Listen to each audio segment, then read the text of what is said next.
Revolution అంటే దేవుని వాక్యము ఇవ్వబడినటువంటి ప్రక్రియ. అదేవిధంగా ఇన్స్పిరేషన్ అంటే దేవుని వాక్యము రాయబడినటువంటి ప్రక్రియ. కెనానిసిటీ అంటే దేవుని వాక్యమును గుర్తించడం, రాయబడినటువంటి వాక్యాన్ని గుర్తించే ప్రక్రియను కెనానిసిటీ అంటారు. అదేవిధంగా ట్రాన్స్లేషన్ మనం చూసాం, దేవుని వాక్యాన్ని తర్జుమా చేయటం, ప్రతులుగా మార్చడం, దేవుని వాక్యాన్ని ప్రతులుగా మార్చడం. సో ఇవన్నీ కూడా మరి కాలానుగుణంగా జరిగినటువంటి పరిణామాలు, ప్రక్రియలు, అవన్నీ కూడా మనం జ్ఞాపకం చేసుకున్నాం. ఈ యొక్క సమయంలో ఈరోజు ఇల్యూమినేషన్ అనేటువంటి అంశాన్ని, ఇల్యూమినేషన్ అనేటువంటి టాపిక్ ను మనం నేర్చుకోబోతా ఉంటున్నాం. Revolution has to do with the giving of the word of God. Inspiration has to do with the recording of the word of God. Canonicity has to do with the recognizing the word of God, and translation has to do with the copying the word of God or translating the word of God, and illumination has to do with understanding the word of God.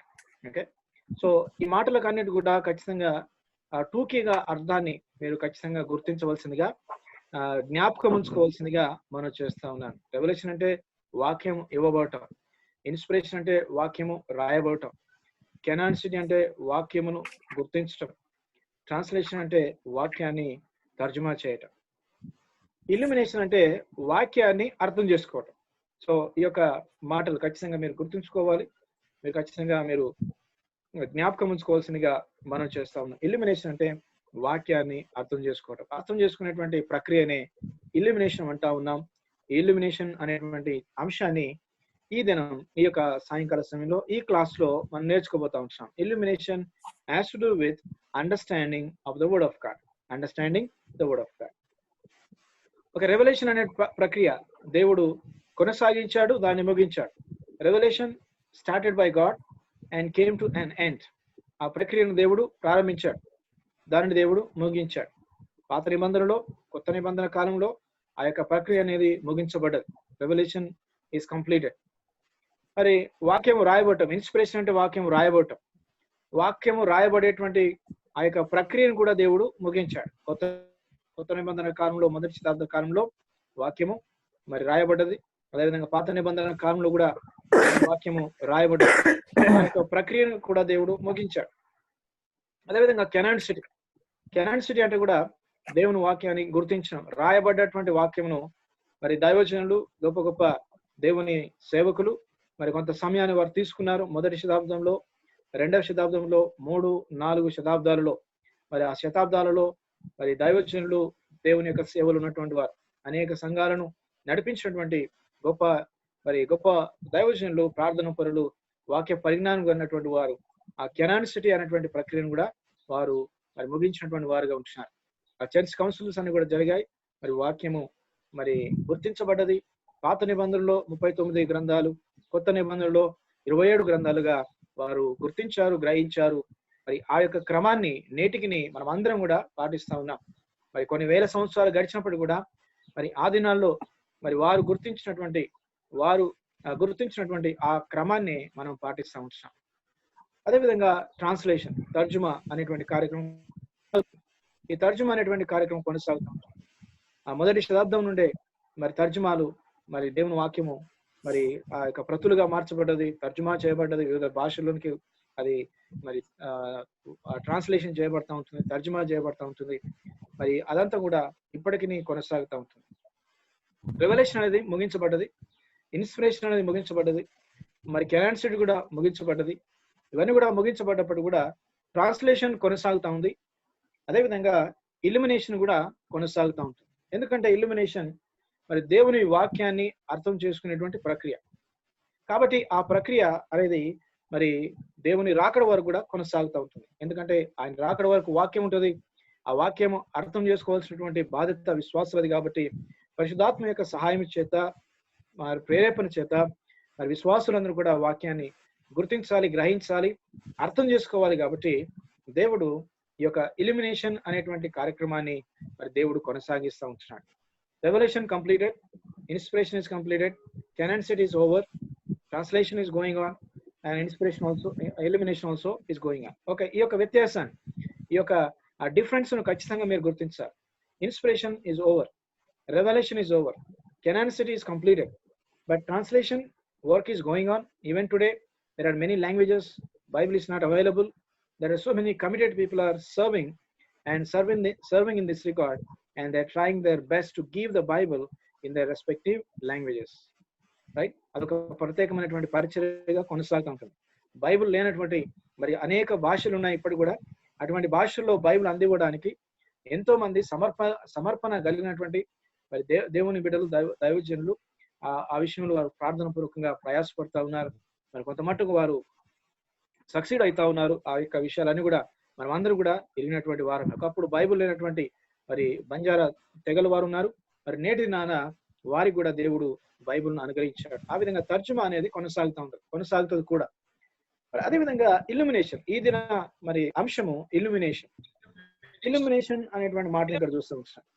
మరి illumination అనేది inspiration కు మరి కొంత వ్యత్యాసాన్ని మనం చూస్తూ ఉంటాం. Both are different. Illumination and inspiration both are different. And ఎందుకంటే ఇన్స్పిరేషన్ లో మనం చూసినట్లయితే ఇన్స్పిరేషన్ అనేది మరి ఒక ప్రత్యేకమైనటువంటి కాలానికి, ప్రత్యేకమైనటువంటి వ్యక్తులకు, ఒక ప్రత్యేకమైనటువంటి లీడింగ్ కు సంబంధించినట్టుగా మనం చూస్తూ ఉంటాం. Inspiration has a time limitation. And inspiration లో మరి ఆ యొక్క ఇన్స్పిరేషన్ విషయాన్ని చూసినట్లయితే దేవుడు కొంతమందిని ఏర్పాటు చేసుకున్నాడు. ఆ ఇన్స్పిరేషన్ అనేది వారికి మాత్రమే పరిమితం చేయబడ్డది. మనం ఇంతకుముందు గమనించాం. మరి 66 గ్రంథాలు దాదాపు 40 మంది గ్రంథకర్తల చేత రాయబడి ఉంటున్నాయి. 40 మందిని దేవుడు వాడుకొని ఉంటున్నాడు. దైవజనులను దేవుడు వాడుకొని ఉంటున్నాడు. ఆ ఇన్స్పిరేషన్ అనేది కేవలము ఆ యొక్క 40 మంది దైవజనులకు మాత్రమే మరి పరిమితమై ఉంటున్నారు. It is limited to only 40 different people. అది కేవలం పరిమితమైనట్టుగా మనం చూస్తూ ఉంటున్నాం. అది చాలా ప్రత్యేకమైనది. అది పరిమితమైనది, అది చాలా ప్రత్యేకమైనది. అది దేవుని వాక్యమును రాయడానికి దేవుడు ఆ యొక్క ప్రక్రియను దేవుడు వాడుకొని ఉంటున్నాడు. ఆ దైవావేశాన్ని దేవుడు ఆ విధంగా వాడుకొని ఉంటున్నాడు. ఆ ప్రత్యేకమైన నడిపింపును, ఆ ప్రత్యేకమైనటువంటి ఆ యొక్క డైరెక్షన్ దేవుడు వాడుకున్నట్టుగా చూస్తూ ఉంటున్నాం.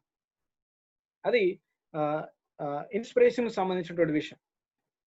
మరి ఇల్యూమినేషన్ విషయానికి వచ్చినప్పుడు, ఇల్యూమినేషన్ అంటేనే మరి దేవుని వాక్యాన్ని అర్థం చేసుకోవడం. దేవుడు వాక్యాన్ని అనుగ్రహించినటువంటి ఉద్దేశం, దేవుడు వాక్యాన్ని ఇచ్చినటువంటి ఉద్దేశం ఏంటంటే విశ్వాసులందరూ కూడా వాక్యాన్ని చదవాలి, విశ్వాసులందరూ కూడా వాక్యాన్ని అర్థం చేసుకోవాలి. అందుకొరకు దేవుని వాక్యం మనం చూస్తాం. యెహోవా ధర్మశాస్త్రమును దేవారాత్రము ధ్యానించువాడు ధన్యుడు. మరి వాక్యం ధ్యానించడం అనేది ధన్యత, వాక్యము చదవటం అనేది ధన్యత, ఆశీర్వాదం. వాక్యాన్ని మరి నేర్చుకోవటం అనేది అది ఆశీర్వాదం. మరి విశ్వాసులందరూ కూడా దేవుని వాక్యాన్ని నేర్చుకోవాలి, దేవుని వాక్యాన్ని చదవాలి, దేవుని వాక్యాన్ని ధ్యానించాలి. అది గొప్ప ఆశీర్వాదంగా ఎంచబడతా ఉంటుంది. కాబట్టి మరి వాక్యము విశ్వాసులందరూ కూడా ఇవ్వబడ్డది. ఈ రాయబడిన వాక్యం, మరి ఈ గుర్తించబడిన వాక్యం విశ్వాసులందరూ కూడా అర్థం చేసుకోవాలి అని దేవుడు ఉద్దేశించాడు. కాబట్టి దేవుడు వివిధ భాషల్లో వాక్యాన్ని మనకు అనుగ్రహించున్నాడు. దేవుని మహాకృపను బట్టి మన యొక్క మాతృభాషలో, మన తెలుగు భాషలో దేవుని వాక్యాన్ని మనం కలిగి ఉన్నాం. అనేక భాషల్లో కూడా మరి నేటి దినాన దేవుడు వాక్యాన్ని అనుగ్రహించుంటున్నాడు. వారి భాషలో వాక్యాన్ని చదువుకునేటువంటి కృపను దేవుడు అనుగ్రహించాడు. నిజంగా అది దేవుని యొక్క మహాకృప. కాబట్టి ఇక్కడ గమనించినట్లయితే మరి ఆ విధంగా మన భాషలో దేవుడు మనకు వాక్యం ఇచ్చినప్పుడు ఖచ్చితంగా దాన్ని అర్థం చేసుకోవడానికి మనం ప్రయాసపడవలసిన వారం ఇచ్చినాం.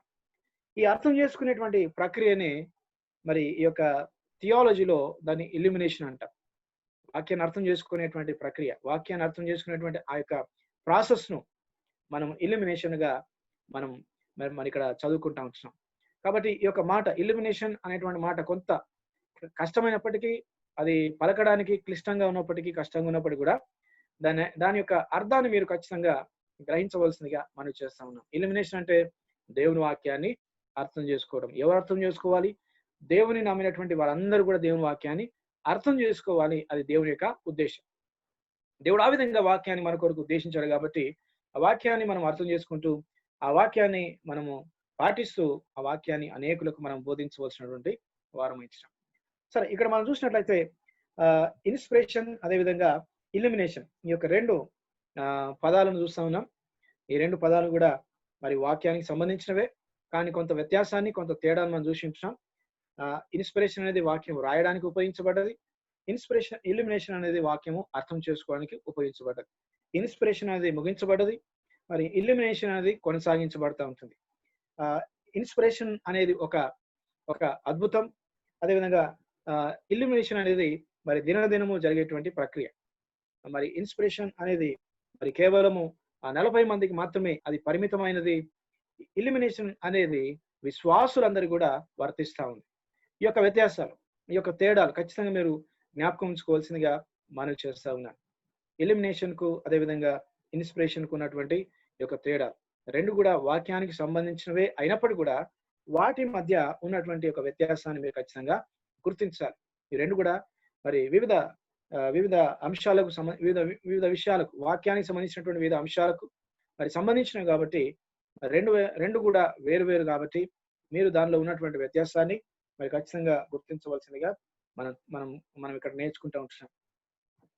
మరి ఈ యొక్క ఇల్యుమినేషన్ సంబంధించినటువంటి మరి విషయాలను మరి వాక్యములో ఏ విధంగా మనం చూస్తా ఉన్నాం, వాక్యము దీని గురించి ఏమి సెలవిస్తా ఉంది, ఇల్యుమినేషన్ అనేది మరి వాక్యములో ఏ విధంగా చెప్పబడ్డది, వాక్య ఆధారం మనం ఖచ్చితంగా మనం చూడవలసిన వారం వచ్చాం. ఇవన్నీ కూడా మరి ఇన్స్పిరేషన్ కానీ, రెవల్యూషన్ కానీ, కానానిసిటీ కానీ, మరి ట్రాన్స్లేషన్ కానీ, ఇల్యుమినేషన్ కానీ ఇవన్నీ కూడా మరి వాక్యాన్ని ఆధారంగా చేసుకుని మనం నేర్చుకుంటా ఉన్నాం. వాక్యంలో చెప్పబడ్డవి కాబట్టి వాటిని ఒక క్రమపద్ధతిలో క్రమానుసారంగా మనం నేర్చుకుంటా ఉంటున్నాం. వాక్యం యొక్క ఆధారం లేకుండా, వాక్యంలో బేస్ లేకుండా ఇవన్నీ కూడా మరి చెప్పబడట్లేదు. అవన్నీ కూడా వాక్యంలో బేస్ ఉంది, వాక్య ఆధారం ఉంది కాబట్టి వాటిని వాక్య ఆధారంగానే మనం నేర్చుకుంటా ఉంటున్నాం. సరే, మరి దేవుని వాక్యంలో ఇల్యుమినేషన్ సంబంధించినటువంటి కొన్ని మాటలు రాయబడ్డాయి. మరి వాటిని ఖచ్చితంగా మనం చూసుకొని మనం ముందుకు వెళ్ళవలసినటువంటి వారం ఇచ్చాం. మొదటి మాట, మొదటి కొరింథీయులకు రాసిన పత్రిక 2వ అధ్యాయం 4వ వచనం. కొరింథీయులకు రాసినటువంటి మొదటి పత్రిక 2వ అధ్యాయం 14వ వచనం. ఆ వచనంలో చూసినట్లయితే అపోస్తలుడైన పౌలు కొరింథీలో ఉన్నటువంటి విశ్వాసులకు రాస్తూ మరి ప్రకృతి సిద్ధమైన వ్యక్తి, a natural man cannot understand spiritual things. Natural man, ప్రకృతి సిద్ధమైన వ్యక్తి అంటే మరి రక్షణ లేనటువంటి వ్యక్తి ఆత్మీయ విషయాలను అర్థం చేసుకోలేడు అనే విషయాన్ని అపోస్తలుడైన పౌలు కొరింథీలో ఉన్నటువంటి సంఘానికి వ్రాసి ఉన్నాడు.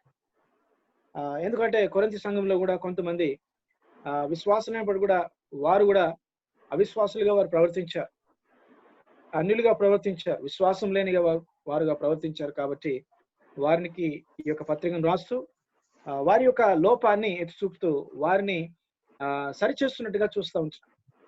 మరి ఇక్కడ ఉన్నటువంటి విషయం ఏంటంటే, ఈ వచనంలో రాయబడినటువంటి ఆ యొక్క ప్రాముఖ్యమైన విషయం ఏంటంటే, మరి రక్షణ లేనటువంటి వ్యక్తి మరి దేవుని యొక్క వాక్యానికి సంబంధించిన విషయాలను మరి స్పష్టంగా అతడు గ్రహించలేడు, అర్థం చేసుకోలేడు. ఆ విషయాన్ని ఖచ్చితంగా మనం నేర్చుకుంటా ఉన్నాం.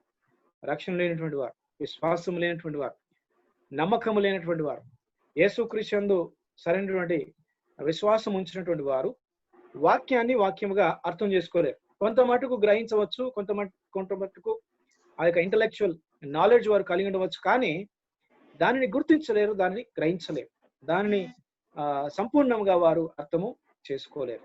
ఆ విషయాన్ని ఇక్కడ మనం నేర్చుకుంటూ ఉంటున్నాం. రక్షణ లేని వ్యక్తి వాక్యాన్ని అర్థము చేసుకోలేడు. అదేవిధంగా కొరింథీయులకు రాసినటువంటి 2వ పత్రిక, కొరింథీయులకు రాసిన పత్రిక 2వ పత్రిక 4వ అధ్యాయం 4వ వచనం కూడా అక్కడ కూడా అపోస్తలుడైన పౌలు అదే మాటను సెలవిస్తా ఉన్నాడు. మరి సువార్త ప్రకటించబడతా ఉంది. అపోస్తలుడైన పౌలు కూడా సువార్తను ఎంతో గొప్పగా ప్రకటించాడు. మరి అనేకులు సువార్తను విన్నారు, అనేక ప్రాంతాల్లో సువార్త ప్రకటించాడు.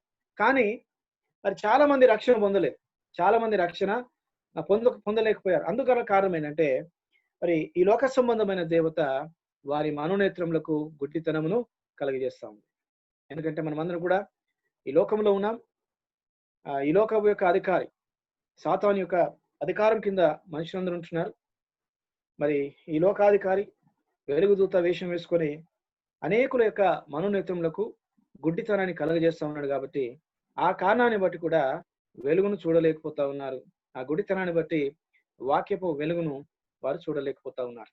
వాక్యాన్ని వాక్యముగా గుర్తించలేకపోతా ఉన్నారు, గ్రహించలేకపోతా ఉన్నారు, అర్థం చేసుకోలేకపోతా ఉన్నారు. ఆ విషయాన్ని అపోస్తలుడైన పౌలు 2వ కొరింథీయుల రాసిన పత్రికలో 4వ అధ్యాయం 4వ వచనంలో కూడా మరి సెలవిస్తా ఉన్నాడు. సో ఈ రెండు వచనాలు మనము ఒకసారి కంపేర్ చేసినట్లయితే, పోల్చినట్లయితే, మరి లోకంలో ఉన్నటువంటి వారు, అంటే విశ్వాసం లేనటువంటి వారు, క్రైస్తవేతరులు వాక్యముగా అర్థం చేసుకోలేరు. కొంత వాక్య పరిజ్ఞానం కలిగి ఉండవచ్చు, వాక్యానికి సంబంధించినటువంటి వచనాలు కూడా వారు మెమరైజ్ చేస్తూ ఉండవచ్చు. ఎందుకంటే మరి గొప్ప గొప్ప మరి రాజకీయ నాయకులు కూడా అప్పుడప్పుడు బైబిల్లో ఉన్నటువంటి కొన్ని వచనాలు ఎత్తి చూపుతా ఉంటారు. మహాత్మా గాంధీ కానివ్వండి, సర్వేపల్లి రాధాకృష్ణన్ కానివ్వండి, వారు బైబిల్ ఎంతగానో చదివారు, కానీ వారిలో విశ్వాసం లేదు కాబట్టి వారు వాక్యాన్ని మరి కొంత పరిజ్ఞానం వారు కలిగి ఉన్న, విశ్వాసం లేదు కాబట్టి వాక్యంగా వారు గుర్తించలేకపోయారు. రక్షణ లేకుండానే వారు ఈ లోకాన్ని విడిచిపెట్టారు. సో వాక్యానికి సంబంధించిన కొంత నాలెడ్జ్, కొన్ని రెఫరెన్సెస్ వారు గుర్తుంచుకొని ఉండవచ్చు. మరి వాక్యాన్ని వారు కోట్ చేసి ఉన్నారు చాలా సందర్భాల్లో. వివేకానంద వీరందరూ కూడా గొప్ప మరి తత్వవేత్తలు కాబట్టి, బైబిల్ చదివిన వారు కాబట్టి వారికి కొంత పరిజ్ఞానం ఉన్నప్పటికీ కూడా మరి వాక్యముగా గ్రహించలేదు, అర్థం చేసుకోలేకపోయారు. ఎందుకంటే వారి మనోనేత్రాలు మోయబడ్డాయి. మరి గుడితనం ఉంటుంది, ఆత్మీయ గుడితనం ఉంటుంది. వారు ప్రకృతి సంబంధులు కాబట్టి వాక్యంగా అర్థం చేసుకోలేకపోయినారు. మన యొక్క దేశంలో ఉన్నటువంటి మరి గొప్ప నాయకులుగా వారు పెంచబడతా ఉంటున్నారు. సో ఈ యొక్క విషయాన్ని ఇక్కడ చూసినట్లయితే, సో స్వాభావికంగా ప్రకృతి సంబంధమైన వ్యక్తి వాక్యాన్ని అర్థం చేసుకోలేడు, వాక్యాన్ని గుర్తించలేడు. మరి వాక్యపు వెలుగును మనం గుర్తించాలంటే ఖచ్చితంగా మరి మనము వెలిగించబడాలి. హెబ్రీయులకు రాసిన పత్రిక 6వ అధ్యాయం 4వ వచనం. హెబ్రీయులకు రాసిన పత్రిక 6వ అధ్యాయం 4వ వచనంలో మరి హెబ్రీయులకు రాసిన పత్రికలో గ్రంథకర్త సెలవిచ్చినటువంటి మాట ఏంటంటే, ఒకసారి వెలిగించబడి అనేటువంటి మాటను చూస్తా ఉన్నాం. ఇల్యూమినేషన్ అనేటువంటి మాటకు ఆ అర్థాన్ని మనం తర్వాత చూస్తాం. వెలిగించబడటం అనేటువంటి అర్థాన్ని మనం అక్కడ ఖచ్చితంగా గుర్తించవచ్చు. ఒకసారి వెలిగించబడటం అనేది రక్షణకు సాదృశ్యంగా ఉన్నట్టుగా చూస్తా ఉన్నాం.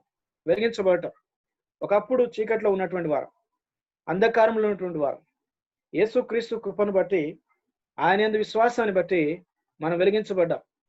మనకి ఆత్మ దీపం అనేది వెలిగించబడ్డది. అది రక్షణకు సూచిస్తా ఉంది. వాక్యాన్ని అర్థం చేసుకోవాలంటే ఖచ్చితంగా ఆ వ్యక్తి రక్షించబడాలి, ఆ వ్యక్తి వెలిగించబడాలి, వ్యక్తిలో రక్షణ విశ్వాసం ఖచ్చితంగా ఉండాలి. ఆ విషయాన్ని ఇక్కడ మనం ఖచ్చితంగా చూస్తూ ఉంటాం. హెబ్రీయులకు రాసిన పత్రిక 10వ అధ్యాయం 32వ వచనంలో కూడా అదే మాటను మనం చూస్తూ ఉంటాం. ఒకసారి వెలిగించబడిన తర్వాత వెలిగించబడినటువంటి వ్యక్తుల గురించి ఆ గ్రంథకర్త రాస్తా ఉన్నాడు. ఎబ్రీ విశ్వాసులందరూ కూడా వారు విశ్వాసులే. ఎబ్రీ సంఘంలో విశ్వాసులుగానే మనం చూస్తూ ఉంటున్నాం. వారందరూ వెలిగించబడ్డారు, నమ్మి ఉంటున్నారు, ఆయన అనుసరించి ఉంటున్నారు. కానీ కొన్ని పరిస్థితులను బట్టి వారు వెనుకకు చూస్తున్నట్టుగా మనం చూస్తూ ఉన్నాం. అది వేరే అంశమైనప్పుడు కూడా మరి మన అంశానికి సంబంధించి వారు వెలిగించబడిన వారు, రక్షించబడిన వారుగా మనం ఖచ్చితంగా గుర్తించవలసిన వారు విషయం. సో ఈ వచనాలన్నీ కూడా మనం ఒకసారి పోల్చుకున్నప్పుడు వాక్యాన్ని అర్థం చేసుకోవాలనుకుంటే ఖచ్చితంగా మనం రక్షించబడిన వారమై ఉండాలి, రక్షణ అనుభవాన్ని మనం కలిగిన వారమై ఉండాలి. ఆ విధంగా వెలిగించబడిన వారు, రక్షించబడిన వారు వాక్యాన్ని చదువుతున్నప్పుడు, ధ్యానిస్తున్నప్పుడు పరిశుద్ధాత్మ యొక్క నడిపింపును బట్టి, పరిశుద్ధాత్మ యొక్క ప్రేరేపణ బట్టి మరి వాక్యాన్ని ఎక్కువగా మరి స్పష్టంగా మరి ఖచ్చితంగా అర్థం చేసుకునేటువంటి ఆ గొప్ప కృపను దేవుడు మనకు అనుగ్రహించేటువంటి వాడుగా ఉంటున్నాడు. సో ఇక్కడ రెండు మాటలు మనం చూస్తూ ఉంటున్నాం. ఈ వచనాలని కూడా చూసినప్పుడు అవిశ్వాసి దేవుని వాక్యాన్ని అర్థం చేసుకోలేడు, విశ్వాసం మాత్రమే దేవుని వాక్యాన్ని అర్థము చేసుకోగలడు. అదేవిధంగా మరొక విషయం ఏంటంటే మరి ఈ అర్థం చేసుకునేటువంటి ప్రక్రియ అది కేవలము మన పైన ఆధారపడటం లేదు, కానీ అది పరిశుద్ధాత్మ పైన ఆధారపడేట్టుగా చూస్తూ ఉంటాం.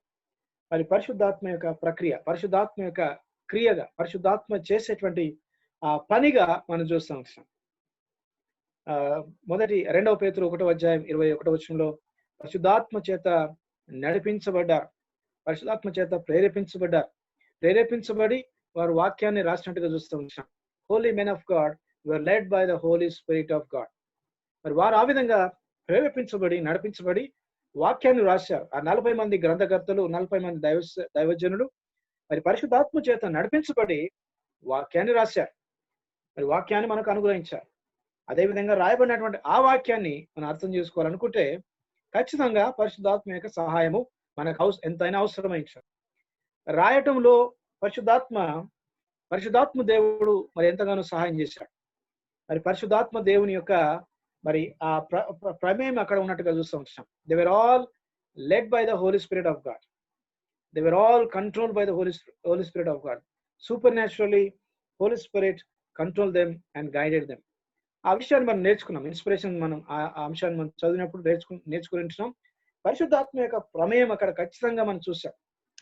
మరి ఇప్పుడు ఎక్స్క్యూజ్ మీ బ్రదర్, ఒక్కసారి రిఫరెన్స్ మళ్ళీ చెప్తారా? Second Peter 1:21. Thank you. Okay. So ఆ మాటను మనం చూస్తూ ఉంటున్నాం. మరి పరిశుద్ధాత్మ యొక్క ప్రమేయం అక్కడ ఖచ్చితంగా మనం చూసి ఉంటున్నాం. అది ఆ అంశాన్ని మనం నేర్చుకుని ఉంటున్నాం ఆల్రెడీ. ఆ రాయబడటంలో పరిశుద్ధాత్మ యొక్క ప్రమేయాన్ని మనం నేర్చుకున్నాం, చూసాం. కాబట్టి మరి రాయబడినటువంటి ఆ వాక్యాన్ని కూడా మనం అర్థం చేసుకోవాలనుకుంటే ఖచ్చితంగా పరిశుద్ధాత్మ దేవుని యొక్క సహాయం ఖచ్చితంగా మనము పొందుకోవాలి. మరి దేవుని యొక్క సహాయం లేకుండా, పరిశుద్ధాత్మ యొక్క సహాయం లేకుండా వాక్యాన్ని మనంతటా మనంగా అర్థం చేసుకోవడానికి ప్రయత్నం చేసినట్లయితే మనం కూడా పొరపాటు పడే అవకాశము ఎంతైనా ఉంటుంది. ఆ విషయం ఇక్కడ మనం చూస్తూ ఉంటాం. So illumination is a work of the Holy Spirit. Okay, illumination అనేటువంటి యొక్క ప్రక్రియ అది పరిశుద్ధాత్మ యొక్క పని అయి ఉంటుంది. It is a work of the Holy Spirit. మరి పరిశుద్ధాత్మ దేవుడు చేసేటువంటి ఒక పని, పరిశుద్ధాత్మ దేవుడు చేసేటువంటి ఒక పనిగా ఇల్యూమినేషన్ ను ఖచ్చితంగా మనం గుర్తించవలసిన వారం ఉంచాం. Inspiration is a work of the Holy Spirit. Canonicity is a work of the Holy Spirit. Revelation is a work of the Holy Spirit. Translation is a work of the Holy Spirit. And ultimately illumination also is a work of the Holy Spirit. ఇవన్నీ ప్రక్రియలో కూడా మరి పరిశుద్ధాత్మ దేవుని యొక్క ప్రమేయం ఖచ్చితంగా ఉంది. రెవల్యూషన్ లో ఉంది, ఇన్స్పిరేషన్ లో ఉంది, కెనాన్సిటీ లో ఉంది, ట్రాన్స్లేషన్ వర్క్ లో ఉంది, అదేవిధంగా ఇల్యూమినేషన్ కూడా అది ఉన్నట్టుగానే మనం చూస్తాం. మరి ఖచ్చితంగా ఇవన్నీ కూడా మనం ఒకసారి మనం సమీక్ష చేసుకున్నప్పుడు పరిశుద్ధాత్మ సహాయం లేకుండా, పరిశుద్ధాత్మ ప్రమేయం లేకుండా, పరిశుద్ధాత్మ దేవుని యొక్క నడిపింపు లేకుండా మరి ఏది కూడా మరి ఇంతవరకు కొనసాగలేదు. Illumination is a work of the Holy Spirit. మరి దేవుడు తన వాక్యాన్ని ప్రత్యక్షపరిచుంటున్నాడు. అది పరిశుద్ధాత్మ ద్వారా మరి ప్రత్యక్షపరచబడ్డట్టుగా చూస్తూ ఉంటాం. మరి చాలా రెఫరెన్స్ ఉన్నాయి. మీ యొక్క నోట్స్ ఒకవేళ మీ దగ్గర ఉన్నట్లయితే 1 కొరింథీ 2:9-10 అదేవిధంగా 1 కొరింథీ 2:10 కూడా మనం చూస్తూ ఉంటున్నాం. ప్రత్యేకంగా యోహాను సువార్త 16:8 కూడా మరి పరిశుద్ధాత్మ దేవుడు మనల్ని పాపం విషయంలోను, తీర్పు విషయంలోను, నీతి విషయంలోను ఒప్పింపజేస్తున్నట్టుగా చూస్తూ ఉంటున్నాం. So is convicting us. Okay, is convicting us of sin, of righteousness and of judgement. మనల్ని ఒప్పింపజేసి మనము ఒప్పుకునేలాగిన, ఆ తర్వాత మనం అంగీకరించలాగిన పరిశుద్ధాత్మ దేవుడు క్రియ చేస్తూ ఉన్నాడు. ఎందుకంటే సో మనంతటా మనముగా ఒక విషయాన్ని మనం ఇవాల్యుయేట్ చేయలేం కాబట్టి, ఒక విషయాన్ని సరిగ్గా మనం జడ్జ్ చేయలేం కాబట్టి పరిశుద్ధాత్మ దేవుడు మనల్ని ఆ విధంగా కన్విక్ట్ చేస్తున్నట్టుగా చూస్తూ ఉంటున్నాం. పాపం విషయంలోను, నీతి విషయంలోను, తీర్పు విషయంలోను కూడా మనల్ని ఒప్పింపజేసి మరి అల్టిమేట్ గా యేసుక్రీస్తు యందు విశ్వాసం ఉంచడానికి మరి దేవుడు ఆ విధంగా మరి పరిశుద్ధాత్మను వాడుకుంటా ఉన్నాడు. ఆ ప్రేరేపణను బట్టి, నడిపింపును బట్టి మనం అందరూ కూడా రక్షించబడించినాం. అది దేవుని యొక్క కృప అయించాలి. అదేవిధంగా మరి యొక్క పరిచర్య, పరిశుద్ధాత్మ దేవుడు చేసేటువంటి మరి యొక్క పరిచర్య ఏంటంటే మనందరూ కూడా సర్వసత్యంలోనికి నడిపించును. యోహాను సువార్త 16:13. యోహాను సువార్త 16:13 అక్కడ ఒక మాటను మనం చూస్తూ ఉంటున్నాం. ఆదరణకర్త వచ్చినప్పుడు అతడు మిమ్మల్ని సర్వసత్యంలోనికి నడిపించును.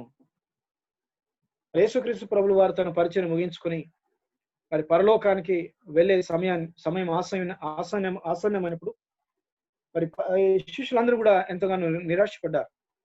మరి వారిని ఉత్తేజపరచడానికి మరి మీ హృదయములను కలవరపడనీయకుడి. ఆ సందర్భంలో మరి పరిశుద్ధాత్మ పరిచర్యను మరి వారికి అతడు యేసుక్రీస్తు ప్రభువు వారు పరిచయం చేసినట్టుగా చూస్తాం.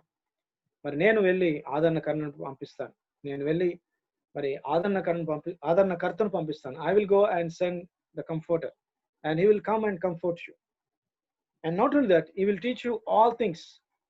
మరి అతడు అనేక విషయములను మీకు బోధించును, మీకు నేర్పించును. మరి ఒక విషయం ఏంటంటే he will guide you in to all truth. మరి పరిశుద్ధాత్మ చేసేటువంటి ఒక పని, ఒక పరిచర్య, మరి ఆయన సర్వసత్యంలోనికి మనలను నడిపించును. బోధించే మరి పని, నడిపించేటువంటి పనిని పరిశుద్ధాత్మ దేవుడు చేస్తా ఉన్నాడు. కాబట్టి యేసుక్రీస్తు ప్రభువు వారి యొక్క శిష్యులు కలవరపడ్డప్పుడు, వారు నొచ్చుకున్నప్పుడు, వారు బాధపడతా ఉన్నప్పుడు ఈ యొక్క వాగ్దానములు దేవుడు వారికి అనుగ్రహించాడు. మరి తర్వాత కాలంలో ఈ వాగ్దానాన్ని దేవుడు మరి యేసుక్రీస్తు ప్రభువు వారు నెరవేర్చినట్టుగా చూస్తా ఉన్నాడు. మరి ఆ విధంగా మరి పరిశుద్ధాత్మ దేవుడు యేసుక్రీస్తు ప్రభువు వారి ద్వారా చేసినటువంటి ఆ యొక్క వాగ్దానం నెరవేర్చబడ్డది. ఏ విధంగా నెరవేర్చబడ్డది, ఎప్పుడు నెరవేర్చబడ్డదో మనం ఖచ్చితంగా చూడవలసినటువంటి వారమైంచాం. మరి యేసుక్రీస్తు ప్రభువు వారు పట్టబడ్డారు, సిలువ వేయబడ్డారు, వారు మరణించారు. మరణించే సమయానికి శిష్యులందరూ కూడా భయపడిపోయారు, భయకంపితులయ్యారు. ధైర్యం లేకుండా మరి అందరూ కూడా పారిపోయిన వారిగా ఉంటున్నారు.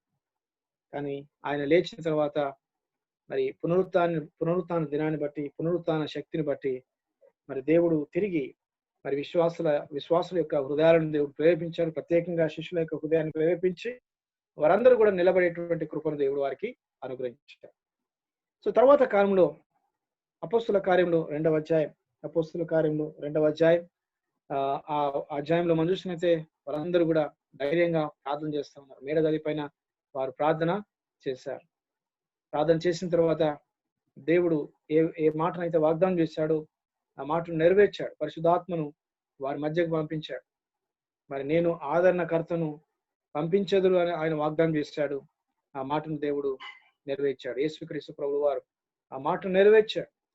మరి ఆత్మ వారి మీదకి వచ్చినప్పుడు వారు ఎంతో శక్తిని పొందుకున్నారు. ఒకప్పుడు శక్తిహీనులుగా ఉన్నారు, ఒకప్పుడు పారిపోయిన వారిగా ఉన్నారు, ఒకప్పుడు బలహీనులుగా ఉన్నారు. ఎప్పుడైతే దేవుని యొక్క ఆత్మ, పరిశుద్ధాత్మ దేవుడు వారిని ఆవరించాడో, వారిని ప్రేరేపించాడో, వారిని ప్రోత్సహించాడో, బలపరిచాడో, వారికి కావలసినటువంటి ఆ యొక్క నడిపింపునిచ్చాడో, వారందరూ కూడా ధైర్యంగా నిలబడ్డట్టుగా చూస్తా ఉన్నాం. పారిపోయిన వారు, కాదు అని బొంకినటువంటి వారందరూ కూడా ధైర్యంగా నిలబడ్డారు. అందుగల కారణం ఏంటంటే పరిశుద్ధాత్మ దేవుడు వారిని ప్రేరేపించాడు. వారి పైన తన యొక్క నడిపింపును దయచేశాడు. ఆ యొక్క తేడా, ఆ యొక్క వ్యత్యాసాన్ని ఖచ్చితంగా మనము చూడవచ్చును. అంత శక్తి కలిగి, అంత ప్రభావంతో, అంత ధైర్యంగా వారు బోధించడానికి గల కారణం ఏంటంటే మరి పరిశుద్ధాత్మ దేవుడు వారిని బలపరిచాడు, వారిని నిలబెట్టాడు, వారిని గొప్పగా వాడుకున్నాడు. ఆదరణకర్త మిమ్మల్ని సర్వసత్యంలోనికి నడిపించును. వాక్యాన్ని బోధించే విషయంలో దేవుడు మరి పరిశుద్ధాత్మను అక్కడ వారికి సహాయంగా దేవుడు అనుగ్రహించాడు. వాక్యాన్ని బోధించడానికి, సువార్తను బోధించడానికి. మరి అపోస్తల కార్యంలో ఈ యొక్క మరి ఆత్మ కార్యాన్ని మనం ఖచ్చితంగా చూస్తా ఉన్నాం. మరి ఆత్మ చేత వారు నడిపించబడ్డారు, ఏకాత్మ కలిగినటువంటి వారుగా ఉంటున్నారు. పరిశుద్ధాత్మ యొక్క మరి కార్యాన్ని ఖచ్చితంగా మనం చూస్తూ ఉంటున్నాం. యాక్చువల్గా మరి అపోస్తల కార్యమును మరి ఇంకొక విధంగా మనం చెప్పాలంటే Acts of the Holy Spirit అని కూడా మనం అనుకుంటా ఉంటాం. మరి కొంతమంది మరి యొక్క అపోస్తల కార్యానికి పెట్టేటువంటి పేరు ఏంటంటే Acts of the Holy Spirit, పరిశుద్ధాత్మ యొక్క కార్యములు. అపోస్తల కార్యములు కాదు కానీ పరిశుద్ధాత్మ యొక్క కార్యములుగా కొంతమంది అపోస్తల కార్యములు అనేటువంటి గ్రంథాన్ని పిలుచుకుంటా ఉంటున్నారు. మరి అది నిజంగా చాలా గొప్ప విషయం. ఎందుకంటే అపోస్తల కార్యంలో పరిశుద్ధాత్మ యొక్క కార్యములను మనం చూడగలం. మొదటి అధ్యాయం నుంచి కూడా మరి ఆ పరిశుద్ధాత్మ మీ మీదకి వచ్చినప్పుడు మీరు మరి నా కొరకు నిలబడతారు, మరి శక్తిమంతులు అవుతారు, నా వాక్యాన్ని ప్రకటిస్తారని ఆయన వాగ్దానం చేశాడు. రెండవ అధ్యాయంలో ఆ వాగ్దానాన్ని మనం ఖచ్చితంగా చూస్తూ ఉంటాం. అపోస్తల కార్యం అంతా కూడా ఆ విషయాన్ని ఖచ్చితంగా మనం చూస్తూ ఉంటాం. ఫిలిప్ కూడా ఆత్మ చేత కొనిపోబడెను అనే మాటను చూస్తూ ఉంటాం. అదేవిధంగా మరి ఆ పరిచర్య విస్తరించబడ్డప్పుడు అపోస్తలుడు మరి ఆ వాక్యాన్ని బోధించడానికి, ప్రార్థించడానికి వారు పూనుకున్నారు. మరి సంఘంలో ఉన్నటువంటి వివిధ కార్యక్రమాలను, వివిధ పనులను చూసుకోవడానికి 7 మంది సేవకులను వారు ఏర్పాటు చేసుకున్నారు. ఆ 7 మంది సేవకులు కూడా వారికి ఉండవలసినటువంటి క్వాలిఫికేషన్ అంటే వారు ఆత్మ చేత నింపబడాలి. పరిశుద్ధాత్మ యొక్క నింపుదల వారికి కలిగి ఉండాలి. ఆ యొక్క క్రైటీరియా వారు ఖచ్చితంగా పాటించిన వారిగా ఉంటున్నారు. పరిశుద్ధాత్మ చేత నింపబడ్డ వారిగా వారు ఉంటున్నారు. మరి ఇక్కడ గమనించినట్లయితే మరి దేవుని యొక్క ఆత్మను బట్టి వారందరూ కూడా మరి వారికి అప్పగింపబడిన పనిని వారు నమ్మకంగా వారు చేశారు. అపోస్తలులు కానీ, అదేవిధంగా అక్కడ ఉన్నటువంటి డీకన్స్ కానీ, 7 మంది డీకన్స్ ఉన్నారు అక్కడ. వారందరూ కూడా ఆత్మ చేత నింపబడ్డారు. They were all full of Holy Spirit, full of faith, full of spirit అనే మాటను ఖచ్చితంగా చూస్తాం. ఆత్మ పూర్ణులైనట్టుగా మనం చూస్తా ఉన్నాం. ఆత్మ చేత నడిపించబడ్డ వారుగా ఉన్నారు. మరి దేవుని యొక్క ఆత్మ ఆ విధంగా మరి వారి మధ్య మరి కార్యం చేసినట్టుగా, దానిని బట్టి వారు ఎన్నో అద్భుతాలు, ఆశ్చర్య కార్యాలు వారు జరిగించినట్టుగా మనం చూస్తా ఉన్నాం. మరి వారి ద్వారా దేవుడు గొప్ప అద్భుతాలు జరిగించినట్టుగా మనం ఇక్కడ చూస్తా ఉంటాం. యేసుక్రీస్తు ప్రభువుల వారు ఇచ్చినటువంటి ఆ యొక్క వాగ్దానం క్రమక్రమంగా ఆయన నెరవేర్చాడు. తన ఆత్మను ఆయన పంపించాడు. ఆ ఆత్మ ద్వారా మరి అపోస్తలులను దేవుడు వాడుకున్నాడు. ఆ యొక్క పరిచారకులను దేవుడు వాడుకున్నాడు. ఆ డీకన్స్ను దేవుడు వాడుకున్నాడు.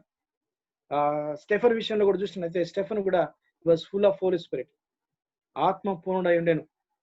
ఆత్మ పూర్ణుడై ఉన్నాడు కాబట్టి ఆ యెరూషలేము వారందరూ కూడా అతనికి వ్యతిరేకంగా ఉన్నప్పుడు కూడా అతడు ఖచ్చితంగా దేవుని వాక్యాన్ని బోధించిన వాడుగా ఉన్నాడు. దేవుని వాక్యాన్ని బోధించడానికి మరి దేవుడు వారికి ఇచ్చినటువంటి ఒక మరి బలమైనటువంటి సాధనం ఏంటంటే పరిశుద్ధాత్మ యొక్క నింపుదల. అపోస్తులు దేవుని వాక్యాన్ని బలంగా బోధించారు. పేతురు, యోహాను కూడా బలంగా బోధించారు. మరి మనుషులకు భయపడటం కంటే దేవునికి భయపడటం శ్రేష్టమని వారు ఒప్పుకున్నారు. అధికారులు వారిని బెదిరించినా, అధికారులు వారికి ఆ యొక్క వార్నింగ్స్ ఇచ్చినా కూడా మరి దేవునికి మేము భయపడతాం కానీ మనుషులకు మేము భయపడము అనేటువంటి ఆ యొక్క విషయాన్ని వారు చాలా ఖచ్చితంగా చెప్పినట్టుగా మనం చూస్తాం. మరి స్టీఫెన్ కూడా ఖచ్చితంగా దేవుని వాక్యాన్ని బోధించిన వాడిగా ఉన్నాడు. ఫిలిప్ కూడా దేవుని వాక్యాన్ని మరి ధైర్యంగా బోధించిన వాడిగా ఉంటున్నాడు. అధ్యాయం అంతా కూడా, ఆ యొక్క పుస్తకం అంతా కూడా, ఆ అపొస్తలుల కార్యం అంతా కూడా, బుక్ ఆఫ్ యాక్ట్స్ అంతా కూడా ఈ విషయాలను ఖచ్చితంగా మనం చూస్తూ ఉంటున్నాం.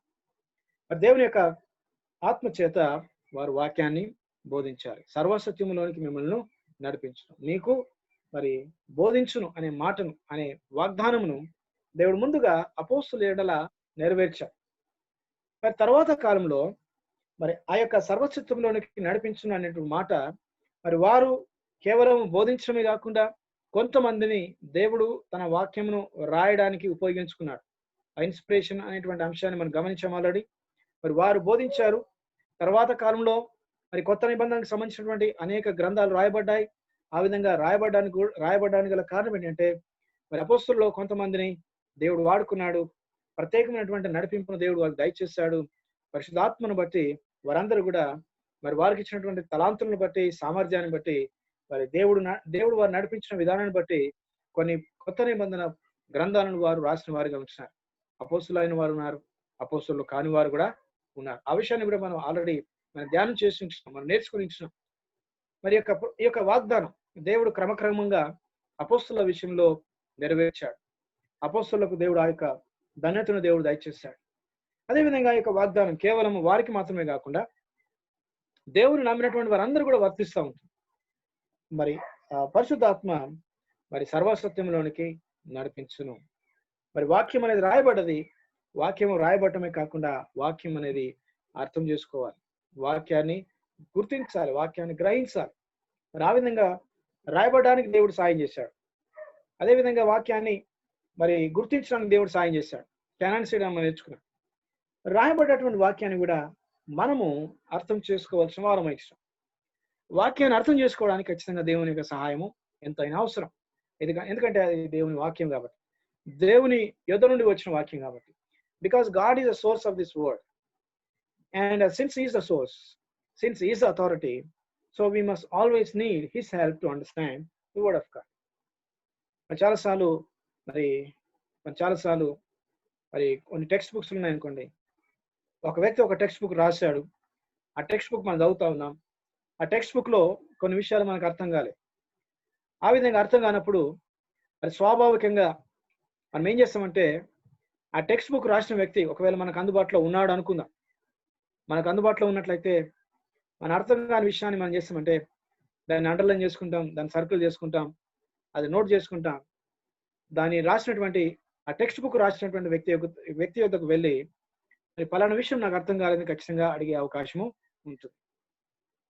మరి మన యొక్క దైనందిన జీవితాల్లో మన స్టడీస్లో కానీ ఒక టీచర్ ఏదైనా నోట్స్ ఇచ్చినట్లయితే ఆ నోట్స్లో ఏదైనా మనకు అర్థం కాకుంటే ఖచ్చితంగా మనం ఏం చేస్తాం, అర్థం కానటువంటి విషయాన్ని ఎవరిని అర్థం ముందుగా ఇచ్చినటువంటి టీచర్ని ఖచ్చితంగా అర్థం. ఏ టీచర్ అయితే నోట్స్ ఇచ్చిందో ఆ టీచర్ దగ్గరికి వెళ్ళి పలానా విషయం నాకు అర్థం కాలేదు, నేను దీన్ని అర్థం పోతున్నానని ఖచ్చితంగా మనం అడుగుతాం. అదేవిధంగా మరి చాలాసార్లు ఏం జరుగుతుందంటే వచ్చినప్పుడు మరి చాలా మంది బైబిల్ను అర్థం చేసుకోలేకపోతా ఉన్నారు. ఎందుకంటే మరి చాలా మంది అవిశ్వాసులుగా దాన్ని చదువుతా ఉన్నారు. వాళ్ళు అర్థం చేసుకోలేకపోతా ఉన్నారు, గ్రహించలేకపోతా ఉన్నారు. ఆ విధంగా గ్రహించలేనప్పుడు మరి అవిశ్వాసులు అన్యులు కాబట్టి దేవుని భయము భక్తులు లేవు కాబట్టి విశ్వాసం లేదు కాబట్టి మరి వారు గుర్తించిన విషయాలను వారు గ్రహించిన విషయాలు మనం ఏం చేస్తామంటే మరి వారు బైబిల్ ఈ విషయంలో తప్పు అని బోధిస్తూ ఉంటున్నారు. బైబిల్ విషయంలో మరి తప్పుగా బోధిస్తుందని వారు తప్పుడు బోధనలు బోధించే వారుగా ఉంటున్నారు. సరే, ఇక్కడ ఈ విషయం ఏంటంటే మరి వాక్యాన్ని అర్థం చేసుకోవడానికి ఖచ్చితంగా మనం దేవుని మీద విశ్వాసం ఉంచాలి. అంతేకాకుండా దేవుని యొద్దకు మనం రావాల్సిన వారం విషయం. వాక్యం మనం చదువుతున్నప్పుడు కొన్ని విషయాలు మనం గుర్తించలేకపోవచ్చు, కొన్ని విషయాలు మనం అర్థం చేసుకోలేకపోవచ్చు. మరి ఆ విషయాన్ని బట్టి మన బైబిల్ నిందించకుండా బైబిల్ పైన మనం లేనిపోని ఆ యొక్క రాద్ధాంతాలు చేయకుండా ఖచ్చితంగా బైబిల్ను రాసిచ్చినటువంటి వ్యక్తి, బైబిల్ మనకు అనుగ్రహించినటువంటి వ్యక్తి, మన దేవుని యొద్దకు, మన తండ్రి యొద్దకు, పరిశుద్ధాత్మ యొద్దకు మనం వెళ్ళినట్లయితే, ఆయనను అడిగినట్లయితే ఖచ్చితంగా దేవుడు మనకు సహాయం చేస్తాడు. దేవుని వాక్యంలో ఎన్నో దృష్టాంతాలు ఉన్నాయి. దానియేలుకు దేవుడు ప్రవచనాన్ని అనుగ్రహించాడు. దానియేలుకు దేవుడు ప్రవచనాన్ని అనుగ్రహించినప్పుడు ఆ ప్రవచనం అర్థం కానప్పుడు మరి దేవుడే ఆ ప్రవచనానికి అర్థాన్ని దేవుడు అనుగ్రహించాడు. అదేవిధంగా కొత్త నిబంధన మరి కాలంలో మరి అపోస్తలుడైనటువంటి యోహాను ప్రకటన గ్రంథం అనేక సందర్భాల్లో అతను కూడా ఆ యొక్క ప్రవచనం అర్థం కాలేదు, ఆ అలంకార భాష అర్థం కాలేదు. ఆ విధంగా అర్థం కానప్పుడు దేవుడే దాన్ని అర్థమైనట్టుగా చేశాడు. మరి పాత నిబంధన గ్రంథంలో కూడా అనేక మంది ప్రవక్తలు ఉన్నారు. వారికి దేవుడు ప్రవచనాలు ఇచ్చినప్పుడు ఆ యొక్క భవిష్యత్తు గురించినటువంటి ఇన్ఫర్మేషన్ వారికి తెలియజేసినప్పుడు వారు కూడా గుర్తించలేకపోయారు. ఎందుకంటే వారు కూడా మానవ మాత్రులు కాబట్టి, మరి అంత భవిష్యత్తు జ్ఞానం ఎవరికి లేదు కాబట్టి వారు కూడా గుర్తించినప్పుడు దేవుడు వారికి అర్థం చేయించినట్టుగా మనం చూస్తా ఉన్నాం. ఆ యొక్క వివరణ దేవుడు అనుగ్రహించినట్టుగా మనం చూస్తా ఉన్నాం. ఆ యొక్క క్రమాన్ని ఖచ్చితంగా మనం పాటించాలి. ప్రవక్తలైన వారికి ఇవ్వబడినటువంటి ప్రవచనాన్ని వారు ప్రవచించారు. ఆ ప్రవచనాలు వారు మరి ప్రకటించారు. కానీ వారు గుర్తించలేకపోయారు, వారు అర్థం చేసుకోలేకపోయారు. ప్రవక్తలు వారు ప్రవచించారు, వారు ప్రవచించిన విషయాన్ని కూడా వారు గుర్తించలేకపోయారు. అటువంటి సందర్భంలోనే దేవుడు వారికి తగు వివరణ దయచేశాడు. ఆ ఎక్స్ప్లెనేషన్ అంతా కూడా దేవుడు ఇచ్చినప్పుడు ఆ విషయాలను వారు గుర్తించి గ్రహించి దేవుని స్తుతించి వారి పరిచర్యలో వారు ముందు కొనసాగిన వారుగా మనం చూస్తూ ఉంటున్నాం. కాబట్టి మరి ఇక్కడ కూడా దేవుని వాక్యాన్ని మనం కూడా చదువుతా ఉన్నాం. మనం కూడా దేవుని సేవలో ఉన్నాం, దేవుని పరిచర్యలో ఉన్నాం, దేవుని వాక్యాన్ని బోధిస్తా ఉన్నాం. కొన్నిసార్లు కొన్ని విషయాలు మనం అర్థం చేసుకోలేకపోవచ్చు, కొన్ని విషయాల్లో కొంత స్పష్టత లేకపోవచ్చు, మనకు కూడా కొన్ని విషయాలను గుర్తించలేకపోతా ఉన్నాం, కొన్ని విషయాలు అంతగా మనకు అర్థం కాలేకపోవచ్చు. మన యొక్క ఇమీడియట్ రెస్పాన్సిబిలిటీ ఏంటంటే ఖచ్చితంగా దేవుని యొక్క సహాయాన్ని మనము కోరవలసిన మనం. We have to ask God. మీలో ఎవరికైనా జ్ఞానము కొదువుగా నీడలా వాడు నన్ను అడగవలెను. మరి మనకు కూడా చాలాసార్లు సంపూర్ణమైన జ్ఞానం లేదు. We are not perfect. We do not have perfect knowledge of the word of God. We are always learners.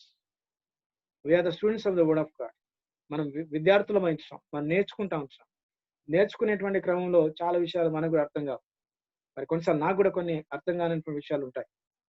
మరి కాబట్టి మనం ఎంత పొజిషన్లో ఉన్నా, ఏ స్థితిలో ఉన్నా కూడా మరి వాక్యాన్ని సంపూర్ణంగా అర్థం చేసుకున్నటువంటి వ్యక్తి ఎవరు కూడా లేరు. ఎందుకంటే ఇది దేవుని వాక్యం కాబట్టి మరి కేవలం దేవుడు మాత్రమే సంపూర్ణమైనటువంటి జ్ఞానము కలిగిన వాడు మాత్రమే మరి ఆయన మాత్రమే కాబట్టి ఆయనకు మాత్రమే సంపూర్ణమైనటువంటి అవగాహన వాక్యం ఎడల అది ఉంటుంది. కొన్ని ఏరియాస్ లో నేను ఎక్కువ అర్థం చేసుకుని ఉండవచ్చు.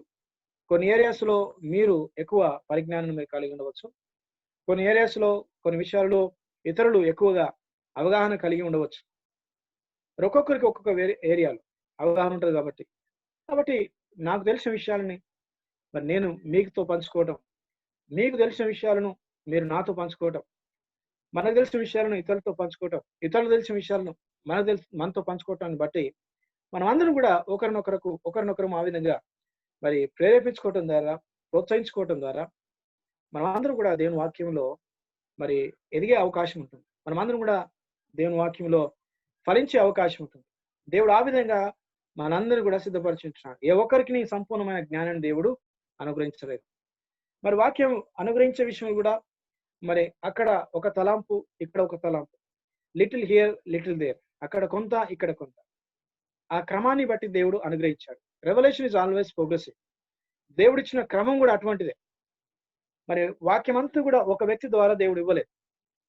వాక్యం అంతా కూడా 66 గ్రంథాలు ఒక వ్యక్తి ద్వారా ఇవ్వబడలేదు. 40 మందిని, దాదాపు 40 మంది దేవుడు వాడుకొని ఇచ్చినాడు. అందుగల కారణం ఏంటంటే మనం అందరం కూడా ఒకరి పైన ఒకరము ఆధారపడి ఉండాలి. ఒకరి యొద్ద నుండి ఒకరము నేర్చుకోవాలి. వాక్యం విషయంలో ఎవరు కూడా ఎక్కువ కాదు, ఎవరు కూడా తక్కువ కాదు. ఆ విషయాన్ని మనం ఖచ్చితంగా గుర్తుంచుకోవాలి. కొన్ని విషయాలు కొందరికి మరి ఎక్కువగా పరిజ్ఞానం ఉండవచ్చు, మరి కొన్ని విషయాలు మనకు ఎక్కువగా పరిజ్ఞానము ఉండవచ్చు. కాబట్టి మరి దేవుని వాక్యం మనం చూస్తూ ఉన్నాం. మరి దేవుడు 40 మందిని వాడుకొని ఇచ్చినాడు. మరి 40 మంది కూడా ఒకరి పైన ఒకరు కూడా ఆధారపడ్డ వారుగా ఉన్నారు. కొత్త నిబంధన మరి గ్రంథకర్తలు అందరూ కూడా పాత నిబంధన పైన ఆధారపడ్డారు. పాత నిబంధన ప్రవక్తల పైన ఆధారపడ్డారు. వారు రాసినటువంటి ప్రవచనాల పైన ఆధారపడ్డారు. వారిని ఆ కొటేషన్స్ అన్ని కూడా మనం చూస్తూ ఉంటాం. ఆ యొక్క మరి కొటేషన్స్ అన్ని కూడా కొత్త నిబంధనలో మనం చూస్తూ ఉంటాం. ఆ విధంగా విశ్వాసులైనటువంటి వారు మనం అందరం కూడా ఒకరిపైన ఒకరు ఆధారపడాలి. ఒక వ్యక్తి బోధిస్తున్నప్పుడు మనం వినాలి, మనం బోధిస్తున్నప్పుడు ఇతరు కూడా వినాలి. అప్పుడే అది క్షేమాభివృద్ధి కలిగజేసేదిగా ఉంటున్నట్టుగా మనం చూస్తూ ఉంటాం. మరి ఇక్కడ మన అంశానికి వచ్చినప్పుడు illumination is the work of the Holy Spirit. మరి ఇల్యూమినేషన్ అనేది దేవుని వాక్యానికి సంబంధించిన విషయం. మరి అపోస్తలులైనటువంటి వారు యేసుక్రీస్తు బ్రతికినప్పుడు మరి ఎక్కువగా గ్రహించలేకపోయారు. యేసుక్రీస్తు వారికి బోధించాడు, యేసుక్రీస్తు వారికి నేర్పించాడు, ఎన్నో విషయాలు బోధించాడు. కానీ వారు ఎక్కువగా గ్రహించలేకపోయారు. కానీ వారు గ్రహించగలిగారు. ఒక పాయింట్ వచ్చినప్పుడు, ఒక సందర్భం వచ్చినప్పుడు ఆ అంశాలన్నీ కూడా వారు గ్రహించారు. అంశాలన్నీ కూడా వారు అర్థం చేసుకున్నారు. ఏ విధంగా అర్థం చేసుకున్నారంటే పరిశుద్ధాత్మ దేవుడు వారి మీదకి దిగి వచ్చినప్పుడు, వారిని ఆవరించినప్పుడు, వారికి ఆ యొక్క సహాయాన్ని ఇచ్చినప్పుడు యేసుక్రీస్తు ప్రభువు వారు చెప్పినవన్నీ కూడా వారు తిరిగి స్మరణ తెచ్చుకున్నారు. అప్పుడు వారు అర్థం చేసుకున్నటువంటి వారుగా ఉంటున్నారు. సరే, ఇక్కడ ఉన్నటువంటి అంశం ఏంటంటే అపోస్తులైనటువంటి వారికే పరిశుద్ధాత్మ సహాయం అంత అవసరమైతే మరి సాధారణమైనటువంటి విశ్వాసులు మనం కాబట్టి మనకు మరీ ఎక్కువగా పరిశుద్ధాత్మ యొక్క సహాయము అవసరమైంటుంది. కాబట్టి వాక్యాన్ని చదువుతున్నప్పుడు, మరి వాక్యాన్ని బోధించడానికి మనల్ని మనం సిద్ధపరచుకున్నప్పుడు ఖచ్చితంగా పరిశుద్ధాత్మ యొక్క సహాయాన్ని మనం కోరవలసిన వారమైన వాక్యాన్ని బోధించినప్పుడు కానీ, వాక్యాన్ని నేర్పిస్తున్నప్పుడు కానీ, వాక్యాన్ని మనం నేర్చుకుంటున్నప్పుడు కానీ, పంచుకున్నప్పుడు కానీ, మరి ఏ విషయంలోనైనా, ఏ సందర్భంలోనైనా ఖచ్చితంగా పరిశుద్ధాత్మ యొక్క సహాయము మనం కోరవలసిన వారం వచ్చి దేవుని వాక్యం మనం చూస్తూ ఉన్నాం. ఆ వాగ్దానాన్ని మనం చూస్తూ ఉన్నాం. ఆ వాగ్దానాన్ని ఖచ్చితంగా మనం స్వతంత్రించుకుందాం. వాక్యాన్ని మనం నేర్చుకుంటూ మన ఇతరులకు మనం పంచుకుంటూ మనం ముందుకు వెళ్ళవలసిన వారం వచ్చాం. మరి మొదటి శతాబ్ద కాలంలో దేవుడి యొక్క వాగ్దానాన్ని అపోస్తలులు నెరవేర్చాడు. వారందరినీ కూడా సర్వసత్యంలో నడిపించాడు. మరి యేసుక్రీస్తుతో ఉన్నప్పుడు వారు గ్రహించలేకపోయారు. యేసుక్రీస్తుతో ఉన్నప్పుడు వారు నేర్చుకోలేకపోయారు. కానీ పరిశుద్ధాత్మ దేవుడు వచ్చిన తర్వాత, పరిశుద్ధాత్మ దేవుడు వారికి సహాయము అనుగ్రహించిన తర్వాత వారు గుర్తించగలిగారు. ఆ ప్రవచనాలు గుర్తించగలిగారు. వాక్యాన్ని వాక్యంగా వారు అర్థం చేసుకున్నారు. వాక్యం కొరకు వారు నిలబడ్డారు. యేసుక్రీస్తు యొక్క సాక్ష్యం కొరకును వారు నిలబడ్డారు. హతసాక్షులుగా వారు మరి మరి మరణించిన వారుగా ఉన్నారు. దేవుని వాక్యాన్ని కూడా వారు రాసేటువంటి విషయంలో కూడా వారు దేవుని చేత వాడబడ్డట్టుగా మనం చూస్తాం. పరిశుద్ధాత్మ యొక్క మరి సహాయాన్ని వారు పొందుకున్నారు. మరి పరిశుద్ధాత్మ యొక్క నడిపింపును వారు పొందుకున్నారు కాబట్టి వారి యొక్క జీవితంలో మరి మరి ఆ యొక్క మరి పరిణామాలన్నీ కూడా ఒకసారి మనం పరిశీలన చేసినప్పుడు పరిశుద్ధాత్మ యొక్క సహాయము ఒక వ్యక్తి జీవితంలో, ఒక దైవజనుల జీవితంలో, మరి సంఘ జీవితంలో ఏ విధంగా ఉండాలో ఖచ్చితంగా అపోస్తుల కార్యంలో మనము నేర్చుకుంటా ఉన్నాం. సంఘంలో దేవుని యొక్క సహాయం ఉన్నది. సంఘంలో దేవుని యొక్క దేవునాత్మ యొక్క మరి పరిచారం అక్కడ కొనసాగినట్టుగా చూస్తూ ఉన్నాం. దైవజనుల విషయంలో కూడా పరిశుధాత్మ యొక్క నడిపింపు మనం చూస్తూ ఉన్నాం. పరిచారకుల విషయంలో కూడా మరి పరిశుధాత్మ యొక్క నింపుదల నడిపింపు మనం చూస్తూ ఉన్నాం. మరి ఆ విధంగా మొదటి శతాబ్ద కాలంలో ఆ పరిచర్య అంతా కూడా ఆ విధంగా గొప్పగా దేవునికి మహిమకరంగా మరి జరిగినట్టుగా మనం చూస్తూ ఉంటాం. మరి ఈ యొక్క వాగ్దానం కేవలము మొదటి శతాబ్దానికే కాకుండా మరి ప్రతి శతాబ్దంలో, మరి ప్రతి కాలంలో కూడా, ప్రతి జనరేషన్ లో కూడా దేవుడు ఈ వాగ్దానాన్ని విశ్వాసుల కొరకు ఆయన అనుగ్రహించిన వాడిగా ఉన్నారు. మరి సర్వసత్యంలోనికి మిమ్మల్ని నడిపించును. మరి మొదటి శతాబ్ద కాలంలో అపోస్తులను సర్వసత్యంలోనికి నడిపించాడు. బోధించే విషయంలో, మరి అర్థం చేసుకునే విషయంలో, రాసే విషయంలో కూడా దేవుడు అక్కడ సహాయం చేశారు. అదేవిధంగా రెండవ శతాబ్దంలో మరి చర్చ్ ఫాదర్స్ ఉన్నారు. మరి వారు కూడా దేవుని వాక్యాన్ని అర్థం చేసుకోవడానికి, దేవుని వాక్యాన్ని బోధించడానికి, దేవుని వాక్యాన్ని మరి ప్రకటించడానికి దేవుడు వారికి సహాయం చేసిన వాడిగా ఉంటున్నాడు. మరి తర్వాత కాలంలో చర్చ్ కౌన్సిల్స్ అని మరి ఏర్పాటు చేయబడ్డాయి. ఈ కెనాన్ సిటీ విషయంలో కూడా దేవుడు అనేక మంది దైవజనులను ప్రేరేపించి ఒక సమూహాలుగా, గుంపులుగా వారు ఏర్పాటు చేసుకుని, కౌన్సిల్స్ గా వారు ఏర్పాటు చేసుకుని మరి దేవుని వాక్యము, మరి ఏది అసలైనటువంటి వాక్యము, ఏది వాక్యముగా ఎంచబడాలి అనేటువంటి విషయాన్ని వారు మరి తర్కించారు, చర్చించారు. ఎటకేలకు దేవుని వాక్యాన్ని వారు గుర్తించిన వారుగా వారు ఉంచారు. ఆ యొక్క సమయంలో కూడా, ఆ జనరేషన్ లో కూడా 3-4 శతాబ్దాలు కూడా దేవుని వాక్యము అర్థం చేసుకోవడానికి దేవుడు వారికి సహాయాన్ని అనుగ్రహించారు. మరి తర్వాత కాలంలో మరి చీకటి యుగంగా మనం చూస్తూ ఉన్నాం. మరి దేవుని వాక్యం అనేది విశ్వాసాలకు దూరం చేయబడ్డది. దేవుని వాక్యాన్ని చూసే అదృశ్యం కూడా వారికి లేకుండా పోయింది. దేవుని వాక్యాన్ని చదివే ధన్యతను వారు కోల్పోయారు. వాక్యము చదవటమే పాపముగా మరి ఆ పరిస్థితులు కల్పించబడ్డాయి. రోమన్ క్యాథలిక్ సంఘాన్ని బట్టి దేవుని వాక్యం చదవటం అనేది అది అనామకులకు, పామరులకు, సాధారణమైనటువంటి విశ్వాసులకు అది పాపము. మరి ఆ విధమైనటువంటి పాపాన్ని వారు చేయకూడదు. కేవలము మరి ఫాదర్స్ మాత్రమే, కేవలం పోప్ మాత్రమే, కేవలం అధికారులు మాత్రమే దాన్ని చదవచ్చు, దాన్ని ముట్టవచ్చు. మరి సామాన్యులు, మధ్యతరగతి వారు, పామరులు వాక్యాన్ని చదవకూడదు, వాక్యాన్ని ముట్టకూడదు అనేటువంటి సిద్ధాంతం రావడం జరిగింది. ఆ సిద్ధాంతాన్ని బట్టి దాదాపు ఒక 1000 సంవత్సరాల పైన వాక్యం అనేది అవగాహన లేకుండా, వాక్య పరిజ్ఞానం లేకుండా మరి అనేక మంది విశ్వాసులు అంధకారంలో జీవించినటువంటి ఆ యొక్క మరి కాలం అనేది ఉన్నట్టుగా మనం చూస్తూ ఉంటాం. మరి దేవుడు తన బిడ్డలను జ్ఞాపకం చేసుకున్న దేవుడు. ఆ విధంగా అంధకారంలో దేవుడు వెలుగును ప్రసాదించాడు. మరి సంఘ సంస్కర్తల ద్వారా రిఫార్మేషన్ అనేది దేవుడు ప్రారంభించాడు.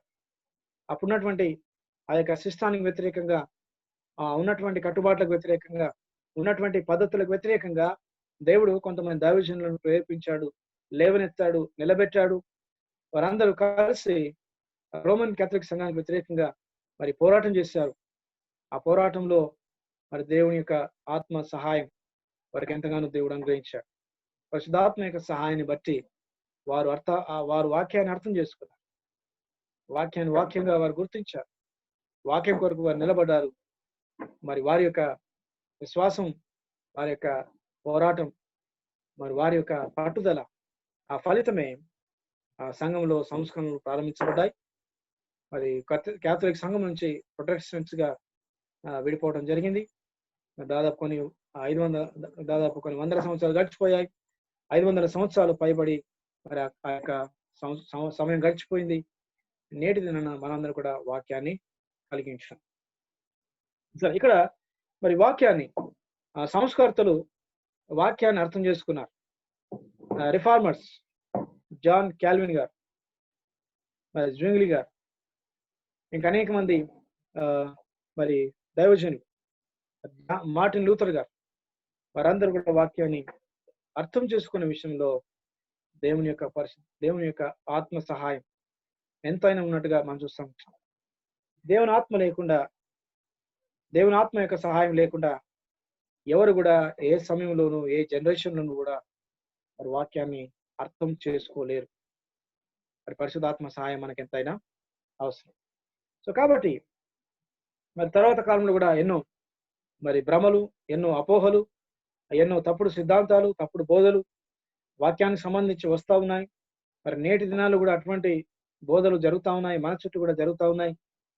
మరి ఎన్నో సిద్ధాంతాలు, ఎన్నో రాద్ధాంతాలు, ఎన్నో అబద్ధ బోధలు, అబద్ధ ప్రవక్తలు, అన్ని కూడా మనం కూడా చూస్తూ ఉంటాం. కాబట్టి ఇటువంటి స్థితిలో కూడా, ఇటువంటి పరిస్థితులు కూడా పరిశుద్ధాత్మ దేవుడు మనకు సహాయం చేయడానికి ఇష్టపడతాం. వాటన్నిటి కూడా మనము ఎదిరించాలి, వాటన్నిటి కూడా మనము సమాధానం చెప్పాలి, వాటన్నిటికీ మనం అందరం కూడా మరి జవాబు చెప్పవలసినటువంటి బాధ్యతను దేవుడు మనకి ఇచ్చాడు. కాబట్టి మరి వాటి విషయంలో మరి సరైనటువంటి అవగాహన మనకు కలిగి, సరైనటువంటి వాక్య పరిజ్ఞానాన్ని కలిగి మరి వాటిని ఎదిరించాలంటే మరి ఖచ్చితంగా దేవుని యొక్క ఆత్మ సహాయము మనకి ఎంతైనా అవసరం. ఎందుకంటే వాక్యాన్ని మనం నేర్చుకోవడానికి, వాక్యంగా బోధించడానికి, మరి అబద్ధ బోధలకు వ్యతిరేకంగా మనం నిలబడడానికి ఖచ్చితంగా దేవుని యొక్క సహాయము మనకి ఎంతైనా అవసరం. పరిశుద్ధాత్మ యొక్క సహాయము అవసరం. ఆ యొక్క విషయాన్ని మనం చూస్తూ ఉంటాం. పరిశుద్ధాత్మ దేవుని యొక్క ప్రేరేపణ, ఆ సహాయము మరి నేటికి కొనసాగుతూ ఉంటుంది. మరి విశ్వాసులందరూ కూడా మరి దానికి సంబంధించి ఉన్నటువంటి వాగ్దానాన్ని వారెప్పుడు కూడా వారు గుర్తుంచుకోవాల్సిన వారు అంటున్నారు. మరి ఇక్కడ డెఫినేషన్ మనం చూస్తా ఉన్నాం. Definition of illumination. Illumination describes Holy Spirit's enlightenment of man's mind to comprehend the written word of God. Illumination సంబంధించినటువంటి డెఫినేషన్ చూసినట్లయితే, ఆ నిర్వచనాన్ని చూసినట్లయితే, హోలీ స్పిరిట్స్ ఎన్లైటన్మెంట్, పరిశుద్ధాత్మ ఒక మనిషి యొక్క మనసును వెలిగించటం, ఒక మనిషి యొక్క మనసును, మనోనేత్రాలను వెలిగించేటువంటి ప్రక్రియ.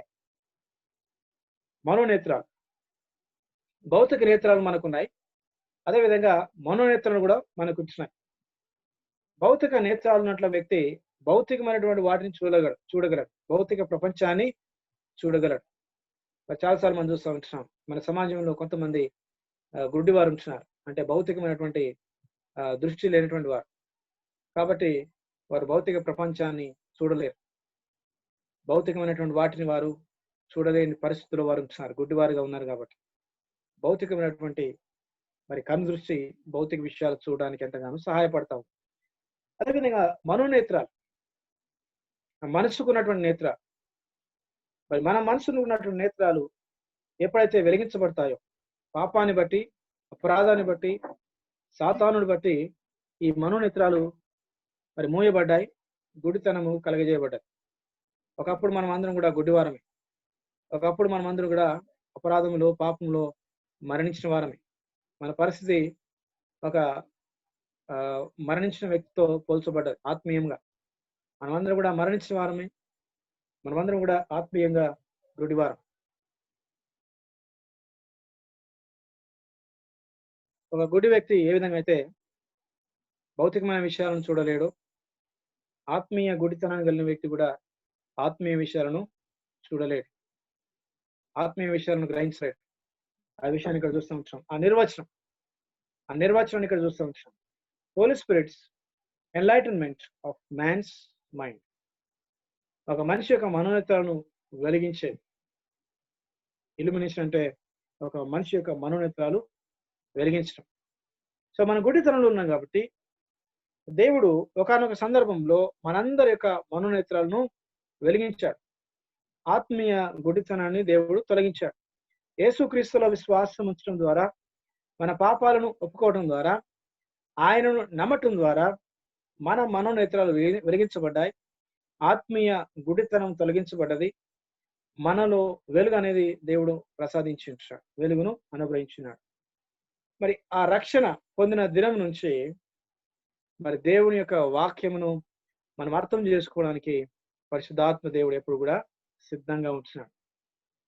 ఆయన యొక్క ఉద్దేశం ఏంటంటే మనం అందరూ కూడా దేవుని వాక్యాన్ని అర్థం చేసుకోవాలి. మనమందరం కూడా వాక్యాన్ని చదవాలి, అర్థం చేసుకోవాలి, వాక్యానుసారంగా జీవించాలి. కేవలం వినుమారమైంది మనల్ని మనం మోసపుచ్చుకోకుండా వాక్యానుసారంగా జీవించే వారం ఉండాలి. అది దేవుని యొక్క ఆలోచన, దేవుని యొక్క పద్ధతి. మనం చాలాసార్లు వింటూ ఉంటాం, విన్న వాటిని మర్చిపోతూ మన ఇష్టానుసారంగా జీవిస్తూ ఉంటాం. కానీ దేవుని యొక్క ఉద్దేశం వేరు, దేవుని యొక్క పద్ధతి వేరు, దేవుని యొక్క మరి ఆ యొక్క దేవుని యొక్క ప్లాన్స్ అన్ని కూడా వేరుగా ఉంటాయి. మనం వాక్యాన్ని వినటం కాకుండా వాక్యానుసారంగా జీవించే వారమైనా.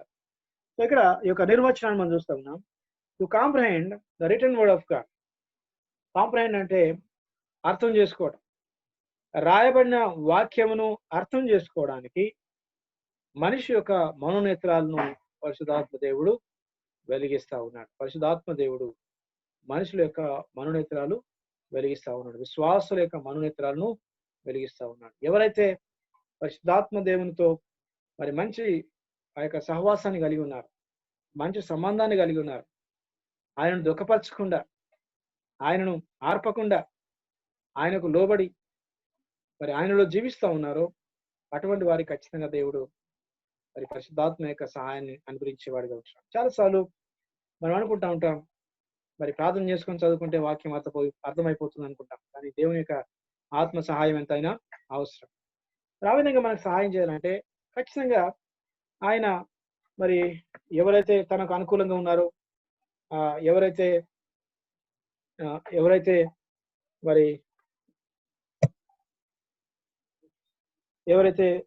తనకు నచ్చినట్టుగా తన చిత్తాన్ని నెరవేర్చే వారిగా ఉంటున్నారో మరి వారిని దేవుడు చూస్తూ ఉంటాడు. మరి దేవుని వాక్యంలో 2 మాటలు మనం చూస్తూ ఉంటాం. పరిశుద్ధాత్మను దుఃఖపరచకుడి. కొన్నిసార్లు మన మాటలను బట్టి, మన యొక్క భాషను బట్టి, మన ప్రవర్తన బట్టి మన పరిశుద్ధాత్మను దుఃఖపరుస్తూ ఉన్నాం. రక్షించబడిన వారం, విశ్వాసులము, దైవజనులము, దేవుని వాక్యాన్ని బోధించేవారు, క్రమంగా ప్రార్థించేవారు, ఇవన్నీ లక్షణాలను కూడా కొన్నిసార్లు మన యొక్క మాటలు, మన యొక్క ప్రవర్తన, మన యొక్క క్రియలు, మన యొక్క ఆలోచన బట్టి మరి దేవుని యొక్క ఆత్మను దుఃఖపరుస్తా ఉన్నాం. ఒకసారి ఆలోచన చేద్దాం. దేవుని ఆత్మను దుఃఖపరుస్తున్నప్పుడు, పరిశుద్ధాత్మను మనం దుఃఖపరిచినప్పుడు మరి పరిశుద్ధాత్మ దేవుడు మరి తన వాక్యాన్ని అర్థం చేసుకోవడానికి ఎలా సహాయం చేయగలడు? ఖచ్చితంగా సహాయం చేయడానికి ఇష్టపడు కదండి. మరి ఆయన వాక్యాన్ని మనం అర్థం చేసుకోవాలనుకుంటే ఖచ్చితంగా పరిశుద్ధాత్మ దేవుని మనం సంతోష పెట్టేవారం కదా కదా. ఒక వ్యక్తిని సంతోష పెడితేనే ఆ వ్యక్తి మనకు సహాయము చేస్తాడు కదా. ఆఫీస్ సెటప్ లో మన ఆఫీసులో ఉన్నప్పుడు మన యొక్క యజమాని మనల్ని బట్టి సంతోషించినప్పుడు, మన పనిని బట్టి సంతోషించినప్పుడు మాత్రమే మనం ఏదైనా సహాయం అడిగినప్పుడు మనకు చేయడానికి ఇష్టపడతారు. మన ప్రవర్తన బట్టి నొచ్చుకున్నప్పుడు, మన ప్రవర్తన బట్టి ఇబ్బంది పడుతున్నప్పుడు, మన పనిని బట్టి ఆయాసం కలుగుతున్నప్పుడు మన యొక్క ఆఫీసర్, మన యొక్క ఎంప్లాయర్, మన యజమాని మనం ఏదైనా సహాయం అడిగినప్పుడు చేయడానికి అస్సలు ఇష్టపడడు. అది సాధారణమైనటువంటి సంగతి కదండి. అదేవిధంగా మన వాక్యం అర్థం చేసుకోవడానికి ప్రయాసపడుతున్నప్పుడు ఖచ్చితంగా కొన్ని కండిషన్స్ మనం ఖచ్చితంగా పాటించాలి. కొన్ని కండిషన్స్ ఖచ్చితంగా మనము ఫాలో కావాల్సిన వారం ఇష్టం. పరిశుద్ధాత్మను దుఃఖపరచకుడి. ఆయన దుఃఖపరిచి, ఆయన ఆయాసపరిచి, ఆయనకి ఇబ్బంది కలిగజేసి మరి ఆయన యొద్ద మనం సహాయం పొందుకోవడం అనేది చాలా కష్టమైనటువంటి పని. ఆయన సహాయం మనం పొందుకోవాలనుకుంటే ఖచ్చితంగా ఆయనకి ఇష్టలుగా మనం జీవించాలి. అదేవిధంగా మరి కీర్తనకారుడు అంటాడు, నీ చిత్తము నెరవేర్చుట నాకు ఇష్టము. దేవునికి ఇష్టలై ఉంటాం, పరిశుద్ధాత్మకు ఇష్టలై ఉంటాం. చాలా ప్రాముఖ్యమైన విషయం. దేవుని వాక్యాన్ని మనం నేర్చుకోవడానికి పరిశుద్ధాత్మ సహాయము మరి చాలా అవసరము అనే విషయాన్ని ఇంతవరకు మేము నేర్చుకున్నాం. మరి సహాయం మనం పొందుకోవాలనుకుంటే మనం ఏ విధంగా పొందుకోవాలి? ఆయన దుఃఖపరిస్తే మనం సహాయం పొందుకోలేదు. ఆయనను సంతోష పెడితేనే మనం సహాయాన్ని పొందుకోగలం. మన తల్లిదండ్రులు ఉంటారు, మన స్టడీస్ లో వారికి మనం ఇబ్బంది కలిగజేస్తే, మన స్టడీస్ని బట్టి, మన ఎడ్యుకేషన్ బట్టి వారికి మనం దుఃఖాన్ని కలిగజేసాం. సపోజ్ మన స్టడీస్ లో మంచి రిజల్ట్స్ రాలేదనుకుందాం, ఖచ్చితంగా తల్లిదండ్రులు బాధపడతారు. మనం ఫెయిల్ అయ్యి, మన ఎగ్జామ్స్లో మనం ఫెయిల్ అయ్యి, డాడీ నాకు ఒక మంచి ఫోన్ కొనియమంటే మన ఫాదర్ ఏమంటాడు, మన డాడీ ఏమంటాడు, కొనిస్తారా వెంటనే? కొనిచ్చే అవకాశం ఉండదు. 4 తిట్లు తిట్టే అవకాశం ఉంటుంది. ఇంత కష్టపడి చదివించినా కూడా నువ్వు ఫెయిల్ అయిపోయావు. మరి ఫెయిల్ అయిన తర్వాత కూడా ఫోన్ అడుగుతా ఉన్నావు, నీకు బుద్ధి ఉందా అని తిట్టే అవకాశం కూడా ఉంటుంది. మన యొక్క కుటుంబాల్లో మనం చాలాసార్లు చూస్తాం. మరి స్టడీస్ సరిగా చదవని కుమారుడు కానీ కుమార్తె కానీ తల్లిదండ్రుల వద్దకు వచ్చి ఏదైనా అడిగితే వెంటనే అది నిరాకరించబడుతుంది కదా.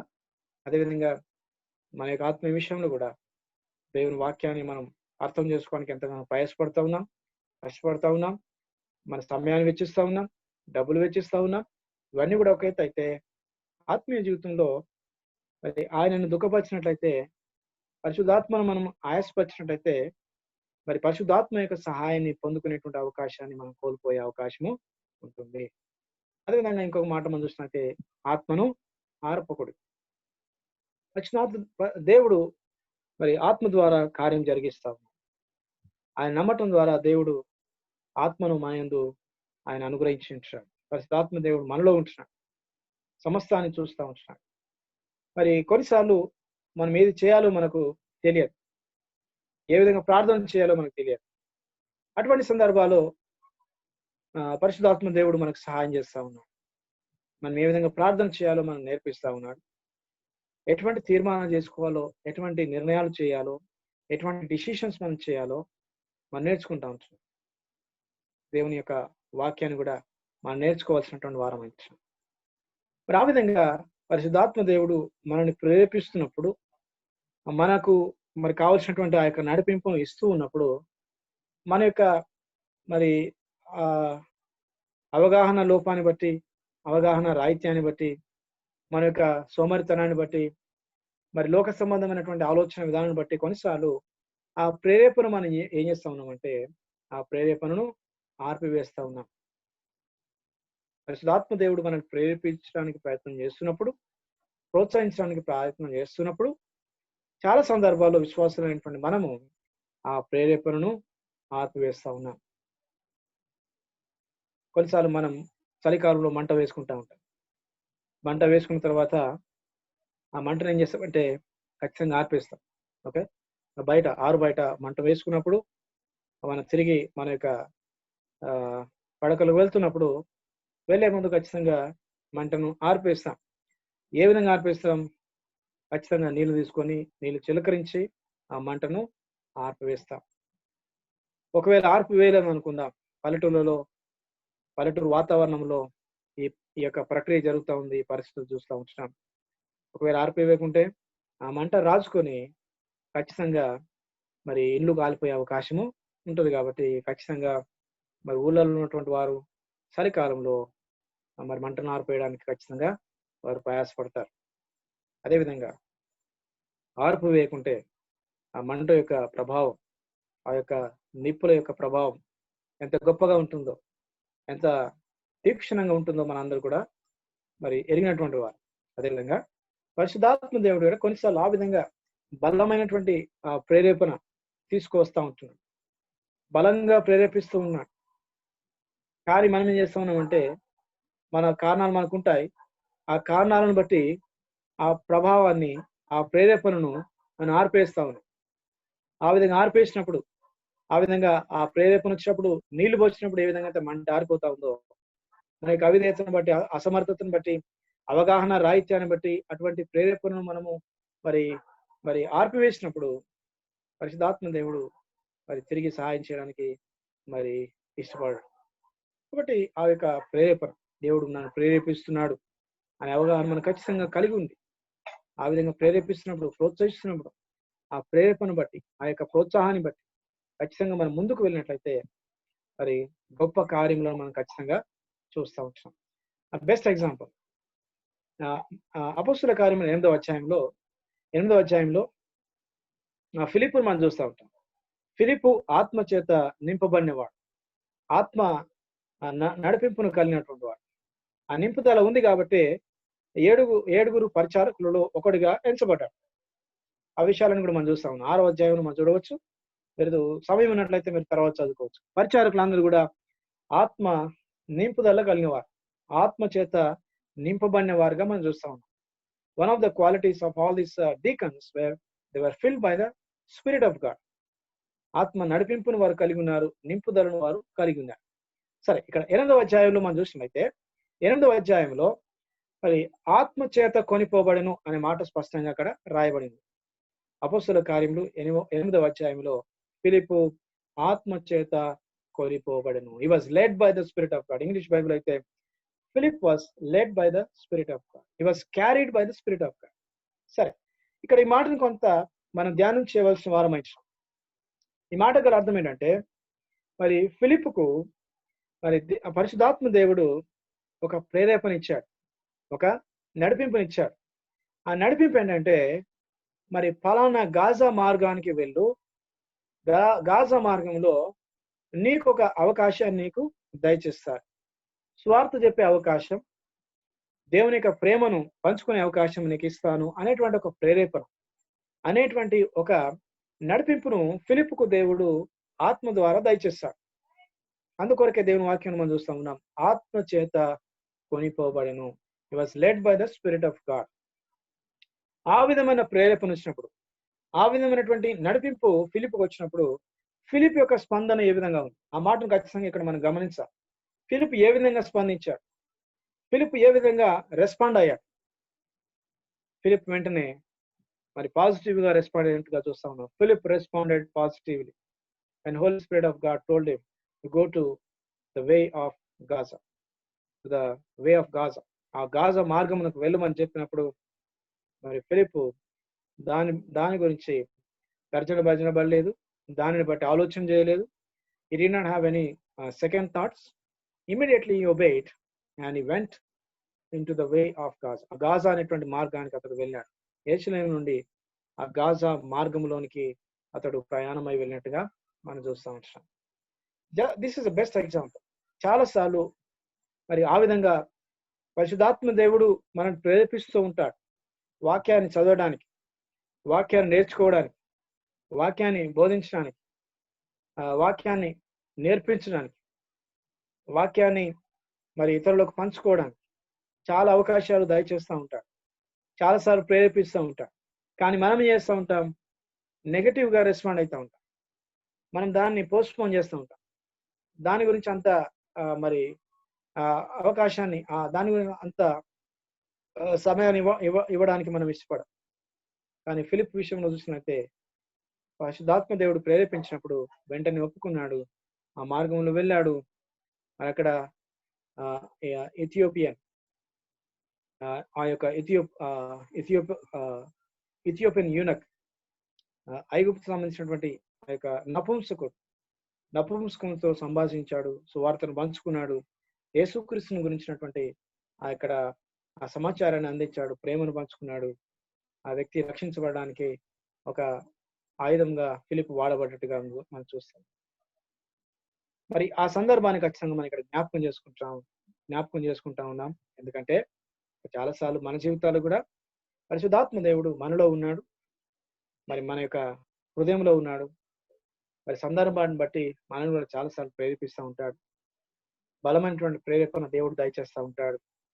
చాలాసార్లు మనం ఏం చేస్తామంటే ఆ ప్రేరేపణను ఆర్పివేస్తూ ఉంటాం. అందుకొరకే దేవుని వాక్యంలో రాయబడిన మాట ఏంటంటే, ఆత్మను ఆర్పివేయకుడి.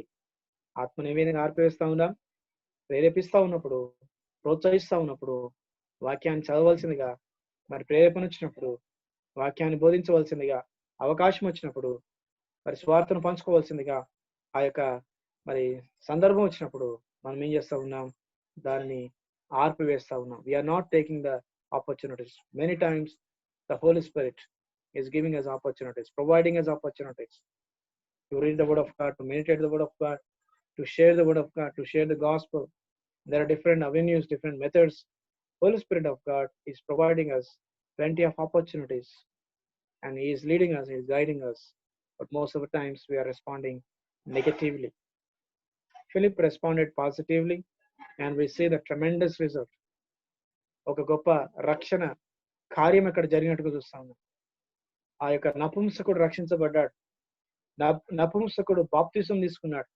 ఆ అధికారి తిరిగి తన దేశానికి వెళ్ళి అనేకులకు సువార్త ప్రకటించాడు.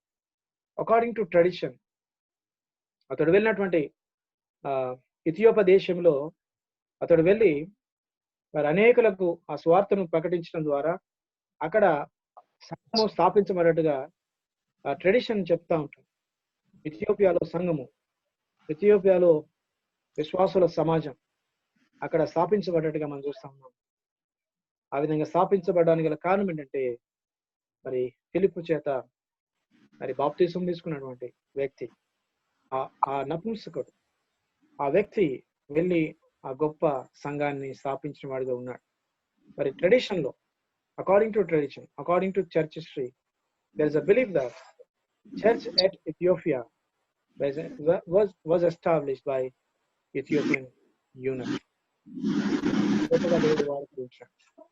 అందులో ఫిలిప్ యొక్క ప్రమేయం, ఫిలిప్ యొక్క మరి రెస్పాన్సిబిలిటీ ఖచ్చితంగా ఉన్నట్టుగా చూస్తాం. సో కాబట్టి ఇక్కడ అంశం ఏంటంటే మరి పరిశుద్ధాత్మ యొక్క సహాయం మనకు ఎంత అయినా అవసరము, పరిశుద్ధాత్మ యొక్క నడిపింపు మనకు ఎంత అయినా అవసరం. మరి పరిశుద్ధాత్మ యొక్క పని అది ప్రేరేపించడం, ప్రోత్సహించడం, బలపరచడం. కాబట్టి చాలాసార్లు దేవుడు ఆ విధంగా పరిశుద్ధాత్మ ద్వారా మనం ప్రేరేపిస్తూ ఉంటాడు, ప్రోత్సహిస్తూ ఉంటాడు, బలపరుస్తూ ఉంటాడు. వాక్యాన్ని నేర్చుకోవడానికి, బోధించడానికి, వాక్యాన్ని ప్రకటించడానికి, దేవుని ప్రేమను పంచుకోవడానికి చాలా అవకాశాలు దేవుడు మనకు దయచేస్తూ ఉంటాడు. కానీ చాలాసార్లు మనం ఏం చేస్తా ఉన్నామంటే అవకాశాలను మనం పక్కన పెడతా ఉన్నాం, అవకాశాలను మనం వాడుకోవటం లేదు, అవకాశాలను మనము ఆర్పివేస్తా ఉన్నాం, ఆత్మను ఆర్పివేస్తా ఉన్నాం. ఆత్మ కార్యమును మరి జరగకుండా మనము ఆటంకపరుస్తా ఉన్నాం. అపొస్తలుడైన పౌలు కొరింథీలో ఉన్న విశ్వాసం రాస్తా ఉన్నాడు, ఇతరులకు ఆటంకముగా ఉండకూడదు. Do not be a stumbling block for others. ఇతర విశ్వాసులకు మనము ఆటంకముగా ఉండకూడదు, స్టంబ్లింగ్ బ్లాక్ మనకు ఉండకూడదు. ఇతరుల యొక్క విశ్వాసానికి, ఆత్మీయతకు, ఆత్మీయ ఎదుగుదలకు మనము ఆటంకాలుగా ఉండకూడదని అపొస్తలుడైన పౌలు స్పష్టంగా సెలవిస్తా ఉన్నాడు. చాలాసార్లు ఇక్కడ మనల్ని మనం ఆటంకపరుచుకుంటా ఉన్నాం. దేవుడు మనల్ని ప్రేరేపిస్తున్నప్పుడు కూడా మన యొక్క అవిధేయతను బట్టి చాలాసార్లు మనల్ని మనము ఆటంకపరుచుకుంటా ఉన్నాం. మరి మన ద్వారా జరగవలసినటువంటి కార్యక్రమాలకు కూడా మనము ఆటంకాన్ని కలుగజేస్తా ఉన్నాం. కాబట్టి మరి దేవుని యొక్క కార్యం మన ద్వారా జరగాలంటే ఖచ్చితంగా మనం పాజిటివ్ గా రెస్పాండ్ కావాలి. దేవుడిచ్చినటువంటి అవకాశాలు, దేవుడిచ్చినటువంటి ఆ యొక్క నడిపింపు, దేవుడిచ్చినటువంటి ఆ యొక్క మరి ఆపర్చునిటీస్ ఖచ్చితంగా మనం వాడుకొని మనం ముందుకు కొనసాగినట్లయితే ఖచ్చితంగా దేవుడు కార్యం చేయడానికి ఇష్టపడతా వచ్చాడు. So it is to understand the return word of God. వాక్యం రాయబడ్డది, ఆ రాయబడ్డ వాక్యాన్ని అర్థం చేసుకోవడానికి దేవుడు తిరిగి తన ఆత్మను విశ్వాసుల హృదయాల్లో ఉంచాడు. మరి విశ్వాసుల హృదయాలు ఆయన మరి ఆత్మ ద్వారా కార్యం చేస్తూ ఉన్నాడు. మరి ఆ విధంగా కార్యం చేయడం ద్వారా, ప్రేరేపణ దయచేయడం ద్వారా మరి దేవుడు వాక్యాన్ని అర్థం చేసుకోవడానికి ఒక మార్గమును మన కొరకు ఆయన సిద్ధం చేసిన వాడిగా ఉంటున్నాడు. కాబట్టి ఈ యొక్క విషయాన్ని మనం గుర్తించుతాం, గ్రహిస్తాం. మరి వాక్యాన్ని అర్థం చేసుకోవాలనుకుంటే ఖచ్చితంగా పరిశుద్ధాత్మ యొక్క సహాయం మనకి ఎంతైనా అవసరం. కొన్నిసార్లు మరి ఆత్మకు దుఃఖం కలిగిస్తూ ఉన్నాం, ఆత్మను ఆర్పివేస్తూ ఉన్నాం. అదేవిధంగా ఇంకొక మాట మనం చూసినట్టే ఆత్మానుసారంగా నడుచుకునండి, ఆత్మానుసారంగా నడుచుకునండి. మొదటి రెండు negative commands. Do not quench the Spirit, do not వీడ్ ద స్పిరిట్. పరిశుద్ధాత్మను దుఃఖపరచకుడి, పరిశుద్ధాత్మను ఆర్పకుడి. నెగటివ్ కమాండ్స్ అంటాం. పాజిటివ్ కమాండ్ ఏంటంటే మరి వాక్ బై ద స్పిరిట్, ఆత్మానుసారంగా నడుచుకున్నాడు. ఆత్మను దేవుడు మనకి ఇచ్చాడు, పరిశుద్ధాత్మ దేవుడు మనలో ఉన్నాడు, మనం ప్రేరేపిస్తూ ఉన్నాడు, ప్రోత్సహిస్తూ ఉన్నాడు. అటువంటి సందర్భాల్లో ఆ ప్రేరేపణను బట్టి, ఆ నడిపింపును బట్టి మనం నడుచుకోవాలి. We have to walk by the spirit, walk according to the spirit. దేవుడు ఏ విధంగా ప్రేరేపిస్తే ఆ విధంగా మనం నడుచుకున్నట్లయితే ఖచ్చితంగా మంచి ఫలితాలు మనం చూడగలము. వాక్యంలో మనం చూసాం ఇంతకుముందే ఫిలిప్పును దేవుడు మరి ఆ విధంగా వాడుకున్నాడు. ఎందుకంటే దైవజనుడైన ఫిలిప్పు ఆత్మానుసారంగా నడుచుకున్నాడు, కొనిపోబడ్డాడు, ఆత్మను బట్టి నడుచుకున్నాడు, గొప్పగా వాడబడ్డాడు. అపోస్తలులు మరి ఆత్మచేత నడిపించబడ్డారు, ఆత్మానుసారంగా నడుచుకున్నారు, గొప్పగా వాడబడ్డవారుగా మనం చూస్తా ఉన్నాం. సంఘ సంస్కర్తలు ఆత్మానుసారంగా వారు నడుచుకున్నారు, ఆత్మచేత ప్రేరేపించబడ్డారు, మరి గొప్పగా వాడబడ్డారు. మరి నేటి దినాన్ని కూడా అనేకులకు వారు ఆశీర్వాదకరంగా ఉన్నట్టుగానే మనం చూస్తా ఉన్నాం. కాబట్టి ఇల్యూమినేషన్ అనేది ఆ యొక్క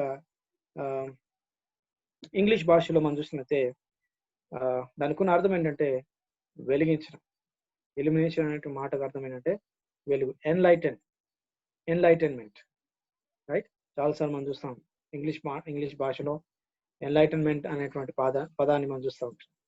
జ్ఞానోదయం. ఓకే, ఎన్లైటన్మెంట్ అంటే జ్ఞానోదయం. సరే, ఇల్యూమినేషన్ అంటే వెలిగించబడుట. ఒక చీకటి గదిలో ఉన్నట్లయితే ఆ గదిలో ఉన్నటువంటి వస్తువులు కానీ గదిలో ఉన్నటువంటి ఏవి కూడా మనం చూడలేం. ఒక చీకటి గదిలో మనం కూర్చుందాం అనుకుందాం, చీకటి గదిలో మనం ఉన్నాం అనుకుందాం, ఒక చీకటి గుహలో మనం ఉన్నట్లయితే ఆ గుహలో కానీ ఆ గదిలో కానీ ఆ చీకటి భవనంలో కానీ ఉన్న వస్తువు ఏది కూడా మనం చూడలేము, ఏది కూడా మనం గ్రహించలేము. ఎందుకంటే చీకటిలో ఉన్నాం కాబట్టి. ఆ చీకటి అనేది మన యొక్క కళ్ళకు గుడితనాన్ని కలుగజేస్తూ ఉంది. కాబట్టి ఆ చీకటి వల్ల ఆ గదిలో ఉన్న వస్తువులను చూడలేము, ఆ భవనంలో ఉన్న వస్తువులను చూడలేము, ఆ గుహలో ఉన్నటువంటి వస్తువులను కూడా మనము చూడలేము. ఒకవేళ అటువంటి చీకటిలో మనం చిన్న ఫోన్ తీసుకొని ఆ లైట్ వేసామనుకుందాం. అందరు కూడా ఫోన్లు ఉన్నాయి, మొబైల్ ఫోన్లు ఉన్నాయి, అందరు కూడా టార్చ్ లైట్ ఉంటుంది అందులో. భవంతిలో కానీ ఆ గుహలో కానీ లేకుంటే ఆ యొక్క గదిలో కానీ ఆ టార్చ్ లైట్ వేసినప్పుడు ఖచ్చితంగా ఆ వెలుగు ఎక్కడైతే పడుతుందో ఆ వెలుగు పడ్డటువంటి చోట ఉన్నటువంటి వస్తువులు మనం ఖచ్చితంగా చూడగలం. ఎన్లైటన్మెంట్ అంటే అదే, ఇల్యూమినేషన్ అంటే అదే. పరిశుద్ధాత్మ దేవుడు మన మనోనేత్రాలకు ఉన్నటువంటి గుడితనాన్ని తొలగించి మనకు వెలుగునిస్తా ఉన్నాడు. ఆ యొక్క వెలుగులో దేవుని వాక్యాన్ని మనం చూసినట్లయితే వాక్యాన్ని ఖచ్చితంగా మనము అర్థం చేసుకుంటాం. ఆ వెలుగు అయితే ఎక్కడ పడుతుందో, ఆ వెలుగు ఎక్కడ ఏ వస్తువు పైన పడుతుందో ఆ వస్తువు ఖచ్చితంగా మనం చూడగలము.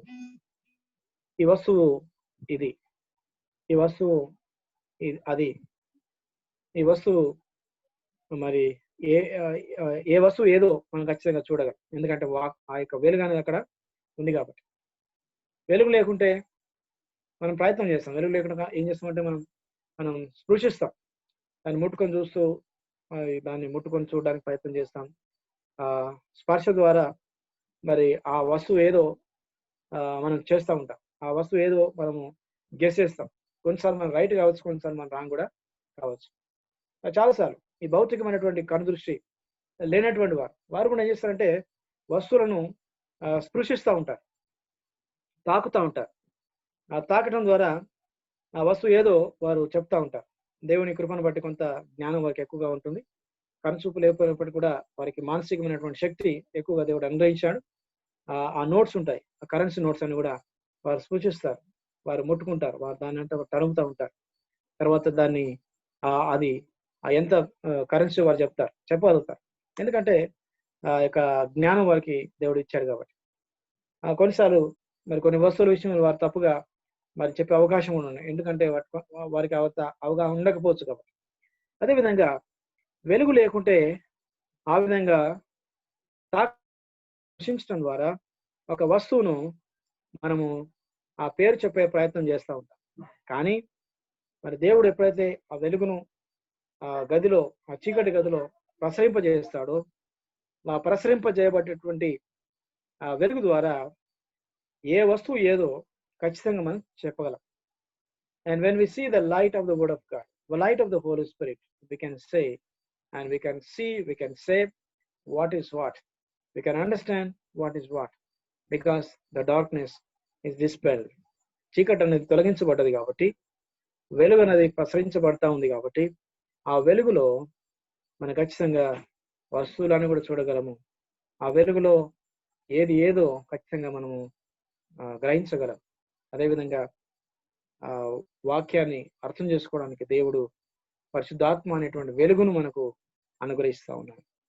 ఆ వెలుగులో వాక్యాన్ని చూస్తున్నప్పుడు, వాక్యాన్ని చదువుతున్నప్పుడు, ఆ వెలుగు కింద వాక్యాన్ని ధ్యానిస్తున్నప్పుడు ఖచ్చితంగా వాక్యాన్ని మనం వాక్యంగా అర్థం చేసుకోగలం. ఒక గొప్ప ధన్యతను దేవుడు మనకు దయచేస్తాడు. మరి ఆ యొక్క విషయాన్ని ఇక్కడ మనం నేర్చుకుంటా ఉంటాం. ఇల్యూమినేషన్ అనేటువంటి విషయాన్ని ఇక్కడ మనం చూస్తూ ఉంటాం. ఇల్యూమినేషన్ అనేది వాక్యం అర్థం చేసుకోవడానికి మరి దేవుడు మనకి ఇచ్చినటువంటి గొప్ప ధన్యత. పరిశుద్ధాత్మ యొక్క పరిచర్యలు చాలా ఉన్నాయి. పరిశుద్ధాత్మ దేవుడు చేసేటువంటి పరిచర్యలో మరి ఇన్స్పిరేషన్ ఒకటి, అదేవిధంగా రెవల్యూషన్ కూడా ఒకటి, కెనాన్సిటీ కూడా ఒకటి, ట్రాన్స్లేషన్ కూడా ఒకటి, అదేవిధంగా ఇక్కడ ఎలిమినేషన్ కూడా ఒకటి. ఇవన్నీ కూడా పరిశుద్ధాత్మ యొక్క పరిచర్యలే. పరిశుద్ధాత్మ దేవుడు చేసినటువంటి పరిచర్యలు. మరి ఇవన్నీ కూడా కొన్ని ముగించబడ్డాయి, కొన్ని ఇంకా కొనసాగుతూ ఉంటాయి. మరి కొనసాగుతున్నటువంటి పరిచర్యలలో ప్రాముఖ్యమైనది ఇల్యూమినేషన్. ఎందుకంటే ఇది కొనసాగాలి. ఇది కేవలం ఒక తరానికి, ఒక కాలానికి సంబంధించింది కాదు, కానీ ప్రతి తరంలో, ప్రతి కాలంలో కూడా ప్రతి విశ్వాసికి ఇది సంబంధించింది. ప్రతి విశ్వాసి కూడా దేవుని వాక్యాన్ని చదవాలి, అర్థం చేసుకోవాలి, గ్రహించాలి.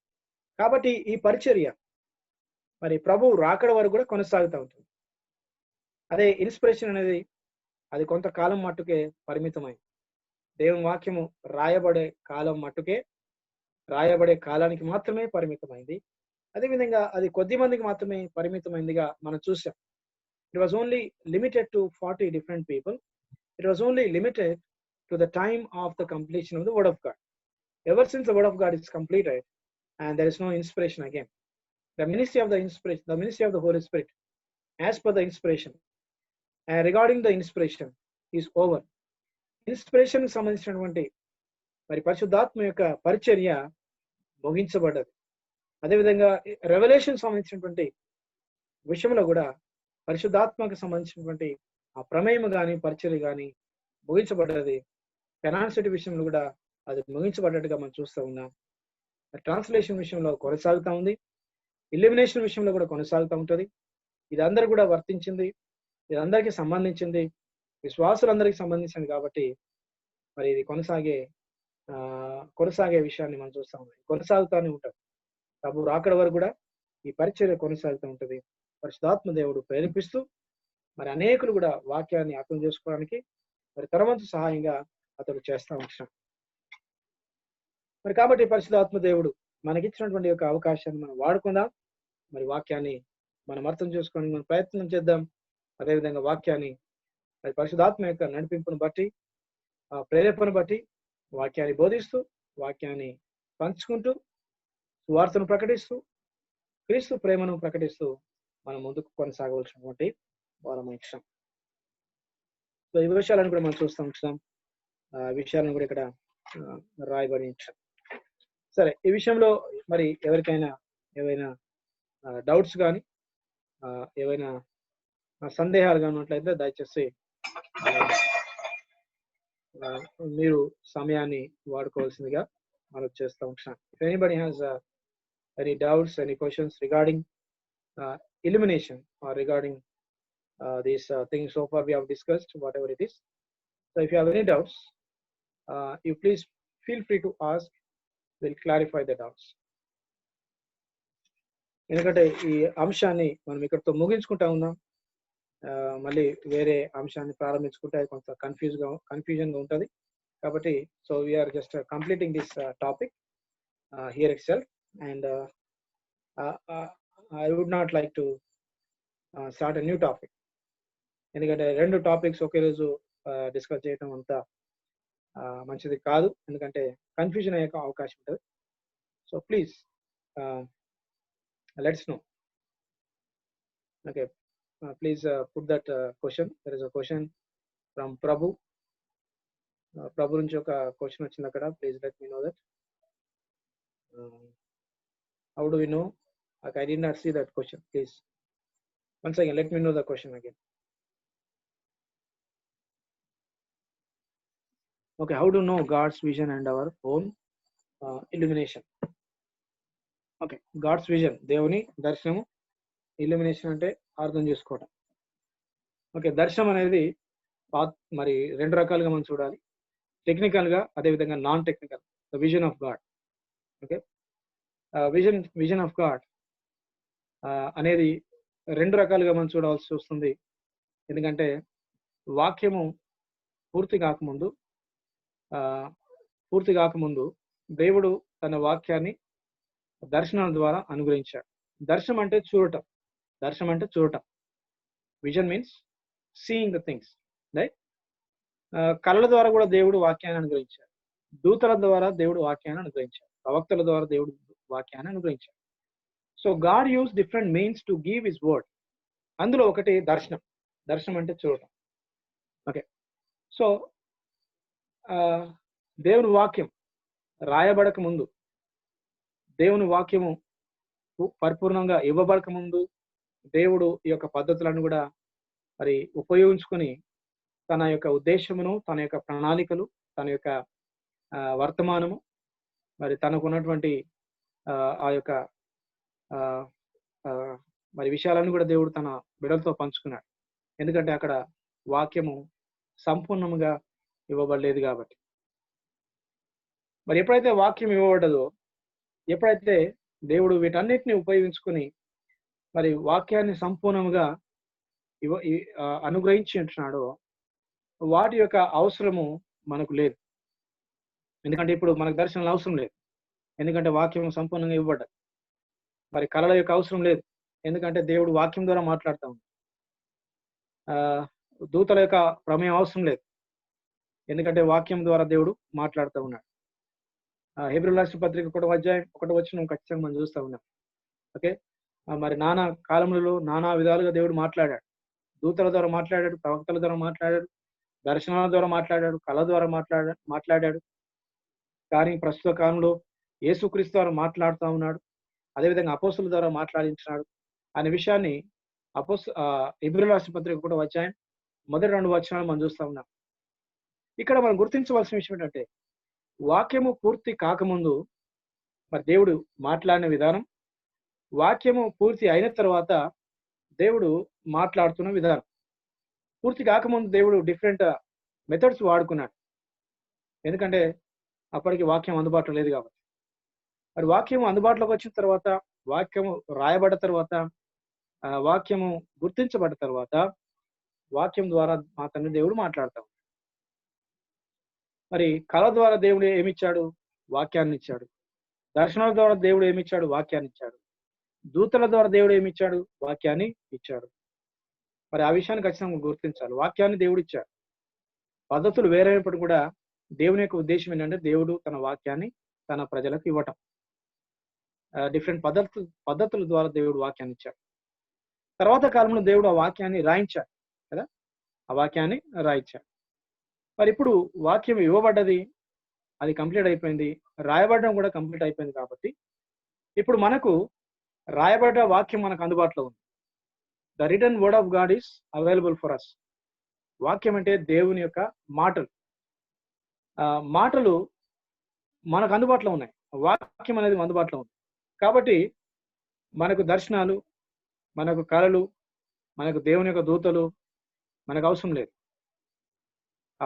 ఏ వాక్యం అయితే వాటి ద్వారా దేవుడు ఇచ్చాడో ఆ వాక్యం మనకి ఇప్పుడు అందుబాటులో ఉంది కాబట్టి, మరి వాక్యము మనకు సంపూర్ణంగా ఇవ్వబడ్డది కాబట్టి, మరి కళల యొక్క, దర్శనాల యొక్క, అదేవిధంగా దూతల యొక్క మరి ప్రత్యక్షతలు మనకు అవసరము లేదు. ఎందుకంటే దేవుడు తన వాక్యాన్ని సంపూర్ణంగా మనకు అనుగ్రహించాడు. మనకి ఏది అవసరమైందో దాన్ని దేవుడు వాక్యంలో ఉంచాడు. ఏది కావాలో అది ఖచ్చితంగా దేవుని వాక్యంలో రాయబడి ఉంది. కాబట్టి మరి వాక్యాన్ని మనం ఖచ్చితంగా వాక్యానికి ప్రాధాన్యత ఇవ్వాలి. వాక్యానికి మనం ప్రాముఖ్యమైన స్థానం ఇవ్వాలి. వాక్యం we have to give the prominence to the word of God, and already we have completed, we have sufficient complete word of God and sufficient word of God, and nothing is lacking in the word of God, so we have to stand for the word of God. మరి ఈ దినాల్లో కూడా కొంతమంది దర్శనాలని, కొంతమంది కళలని, వాటికి భావాలు, వాటికి మరి ఇంటర్ప్రిటేషన్ చెప్తా ఉంటున్నారు. వాటిని మనము నమ్మటం లేదు.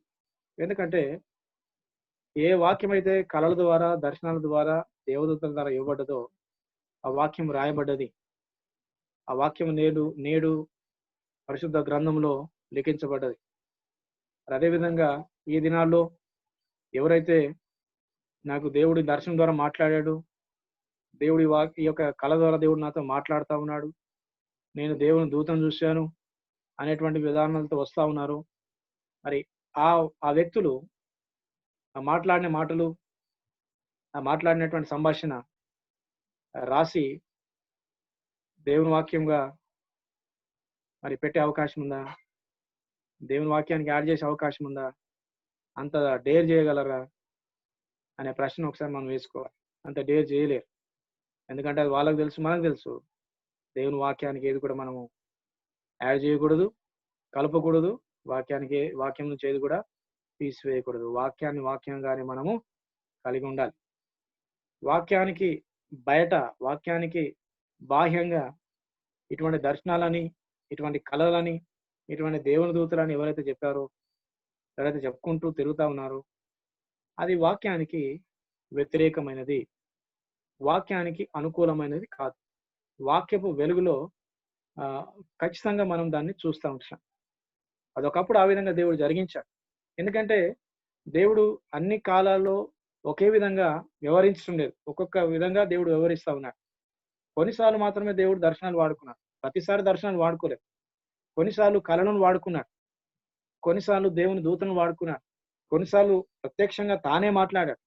కాబట్టి మరి అన్ని కాలాల్లో దేవుడు అన్ని విధాలుగా మరి కొన్ని వాడుకొని ఎటకేలకు దేవుడు తన సంపూర్ణమైన వాక్యాన్ని అనుగ్రహించాడు. కాబట్టి మనం వాక్యంగా మనం బోధిస్తా ఉన్నాం, వాక్యం కొరకు నిలబడతా ఉన్నాం. ఈ దినాల్లో ప్రత్యేకంగా ఎవరైతే అటువంటి బోధనలు చేస్తా ఉన్నారో అది వాక్య విరోధమైనది, వాక్యానికి అనుకూలమైనది కాదు. మరి వారికి ఇచ్చే ఛాలెంజ్ ఏంటంటే వారు ఆ మాటలు రాసి వాక్యముగా వారు దానిని చలామణి చేయగలరా? Can they make it as word of God? Can they add to the word of God? Because they cannot, because it's not word of God.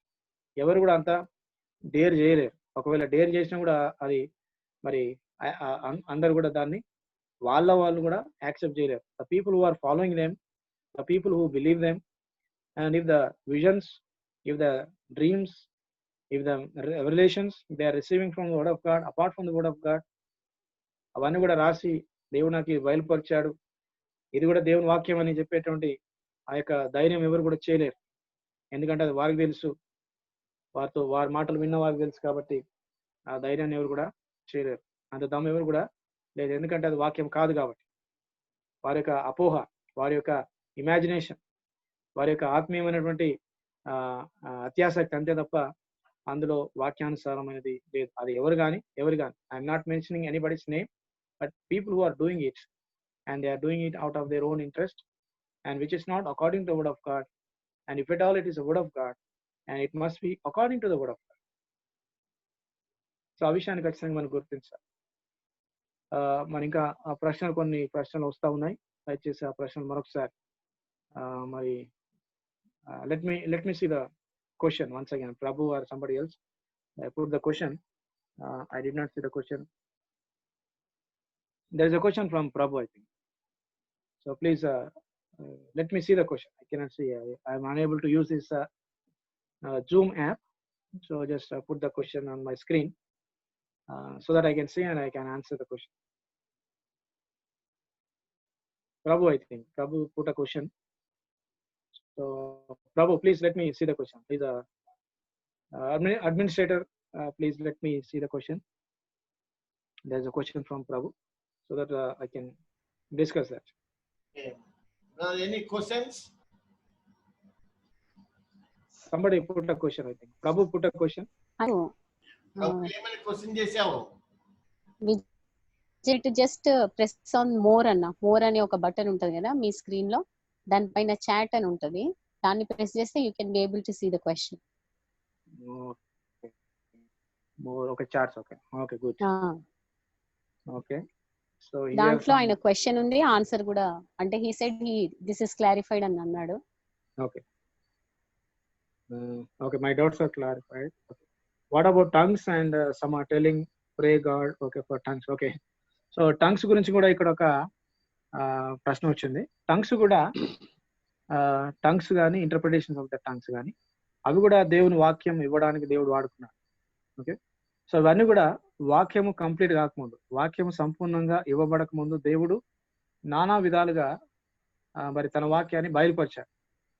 అది దర్శనాలు కానీ, టంగ్స్ కానీ, భాషలు కానీ, ప్రవచనాలు కానీ, ఇవన్నిటిని ఒకప్పుడు దేవుడు వాడుకున్నాడు. సో కాబట్టి వాక్యం ఇవ్వబడ్డ తర్వాత, వాక్యం ఎప్పుడైతే సంపూర్ణంగా ఇవ్వబడదో రెవల్యూషన్ ఇస్ కంప్లీట్. టంగ్స్ కానీ, interpretation of the tongues, they are all revelatory. వాక్యాన్ని బయలుపరచడానికి, వాక్యం ఇవ్వడానికి దేవుడు వాడుకున్నాడు. మరి వాక్యం ఇవ్వబడే ప్రక్రియ, the revolution of God is completed. వాక్యం ఇవ్వబడ్డ తర్వాత వాటి యొక్క ప్రమేయం మనకు అవసరం లేదు. వాటి యొక్క అవసరం మనకు లేదు. వాటిని దేవుడు ఎందుకు వాడుకున్నాడు?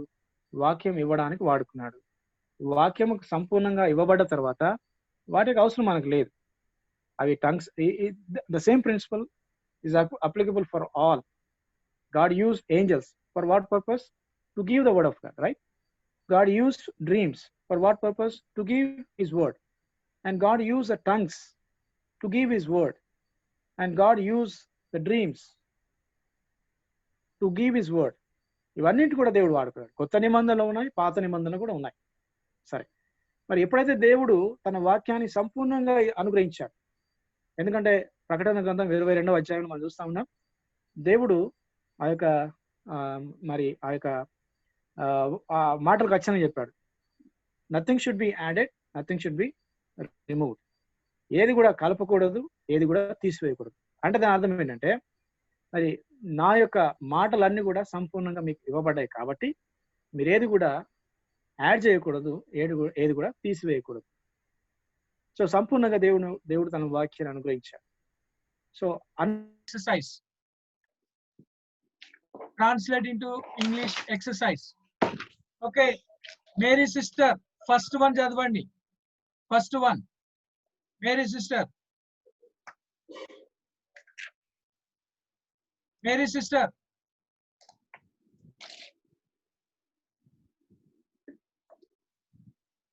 అన్మ్యూట్ చేయండి కొద్దిగా మేరీ సిస్టర్ ని.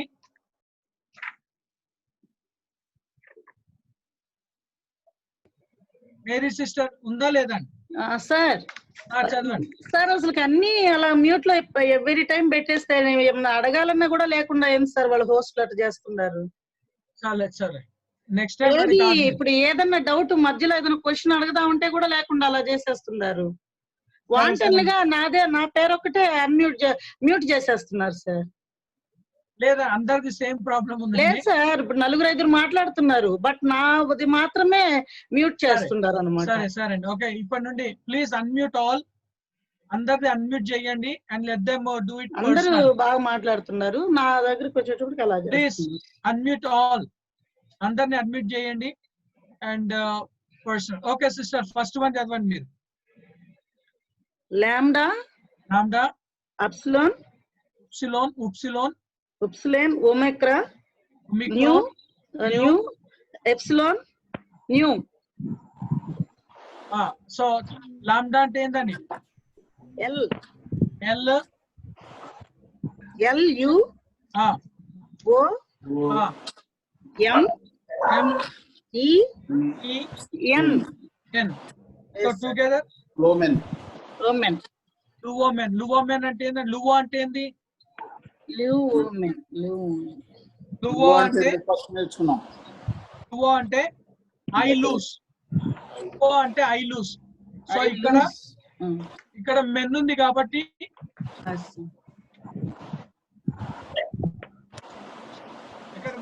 కాబట్టి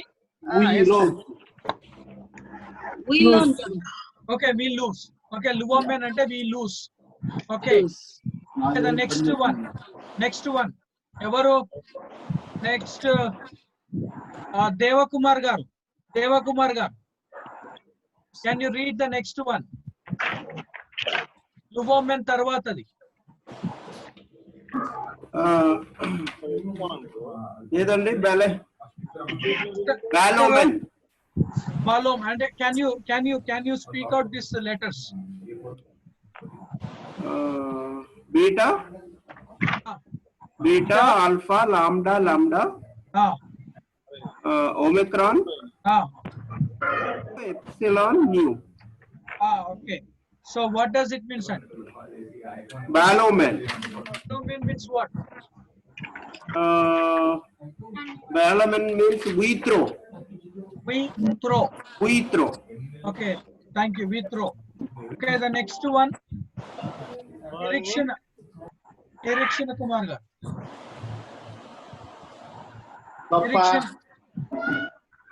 Erection Kumar garu.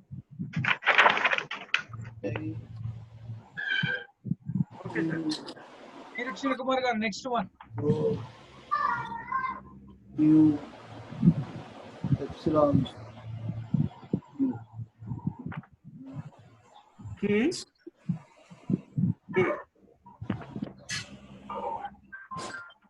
తప్ప.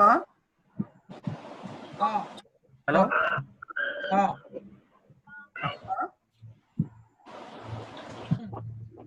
ఆర్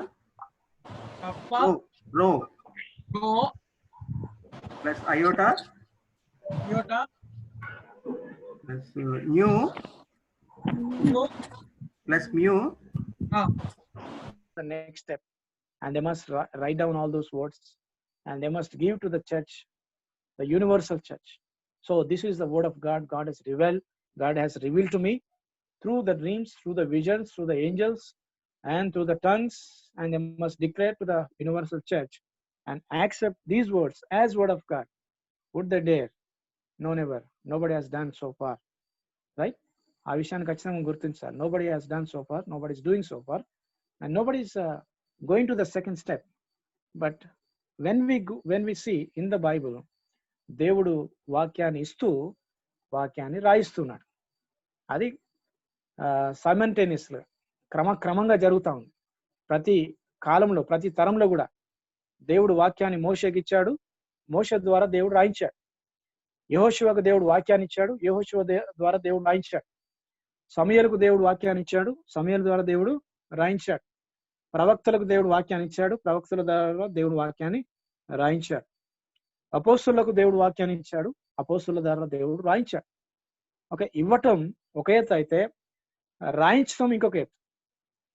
ఇప్పుడు ఎవరైతే దేవుడు వాక్యాన్ని ఇస్తా ఉన్నాడు, దేవుడు మాట్లాడుతూ ఉన్నాడు అని బోధిస్తా ఉన్నారో, మరి రాయబడే విషయంలో వారు చాలా సైలెంట్ గా ఉంటున్నారు. They are not speaking anything about writing of the word of God, keeping the record of the word of God. It cannot be true, right? వాక్యము ఇవ్వబడ్డప్పుడు వాక్యము రాయబడ్డది. when God revealed some things and God wrote it down, God kept the record of those revealed things, right? So కాబట్టి మనం బ్రాడ్గా మనం ఆలోచన చేయాలి. కాబట్టి బ్రాడ్గా ఆలోచన చేసినప్పుడు వాక్యం ఇవ్వబడ్డప్పుడు వాక్యం రాయబడ్డది. కానీ ఈ దినాల్లో మరి ఎవరైతే బోధిస్తా ఉన్నారో వాక్యము దేవుడు ఇంకా కళల ద్వారా ఇస్తా ఉన్నాడు, ప్రవచనాల ద్వారా ఇస్తా ఉన్నాడు అనేటువంటి ప్రవచనాలు చెప్తా ఉన్నారు, అవన్నీ కూడా రాయబడటం లేదు. రాయబడటం లేదంటే అవి దేవుని యొద్ద నుంచి వచ్చినటువంటివి కావు, దేవుడు మాట్లాడిన మాటలు కావు, అవి సొంత మాటలు కల్పితాలు మాత్రమే. దేవుడు మాట్లాడేవాడు, దేవుడు రాయించేవాడు. మనం పరిశుద్ధాత్మ దేవుని సహాయాన్ని బట్టి దేవుని వాక్యాన్ని సునిశ్చితంగా పరిశీలించినప్పుడు ఈ రెండు విషయాలు ఖచ్చితంగా మనం చూస్తాం కదా. మాట్లాడాడు దేవుడు, ఇచ్చాడు వాక్యాన్ని, రాయించాడు కూడా. ప్రతి కాలంలో కూడా దేవుడు ఆ యొక్క సూత్రాన్ని పాటిస్తా ఉన్నాడు. మరి ఈ దినంలో కూడా ఎవరైతే ఆ విషయాన్ని బోధిస్తూ ఉన్నారో, ఇవి దేవుడు నాకు బయలుపరిచాడు అని బోధిస్తా ఉన్నారో, బయలుపరిచినటువంటి విషయాలు కూడా రాయబడాలి. రాయబడకుంటే అది దేవుడు బయలుపరచలేదు, అది ఆయన సొంత వ్యక్తిత్వము, సొంత కవిత్వము, సొంత ఆలోచనలు, సొంత విషయాలు. It is not from God. ఖచ్చితంగా ఆ యొక్క మరి నియమాన్ని మనం పాటించాలి. అది దేవుని వాక్యం. దేవుని వాక్యంలో ప్రతి తరంలో కూడా దేవుడు ఆ విధంగా ఆ యొక్క నియమాన్ని పాటించాడు. మరి ఇప్పుడు కూడా దేవుడు పాటిస్తాడు, ఒకవేళ దేవుని వాక్యం అయితే. మరి ఇక మన కంక్లూజన్ ఏంటంటే, సో ఆ conclusion is So these prophecies, these tongues, and these visions and dreams whatsoever are not from word of God, not from God. They are not word of God, and because they are not recorded, అవన్నీ కూడా రాయబడటం లేదు, అవన్నీ కూడా సేకరించబడటం లేదు, అవన్నీ కూడా మరి భద్రపరచబడటం లేదు. కాబట్టి they are not from God, they are from their own self, they are from the will of man, and they are according to their conveniences. So ఈ యొక్క సిద్ధాంతాన్ని మనం ఖచ్చితంగా నమ్మాలి. ఈ యొక్క వాక్య ఆధారాన్ని ఖచ్చితంగా మనం పాటించాలి. సో దీనికి ఇవన్నీ కూడా సేమ్ ప్రిన్సిపల్, ఇవన్నీ కూడా ఒకే కోవ కిందకి వస్తాయి. మరి భాషలు కానీ లేకుంటే ప్రవచనాలు కానీ ఇవన్నీ కూడా అదే కోవ కిందకి వస్తాయి. సో అదే మరి సూత్రం, the same principle is applied in all these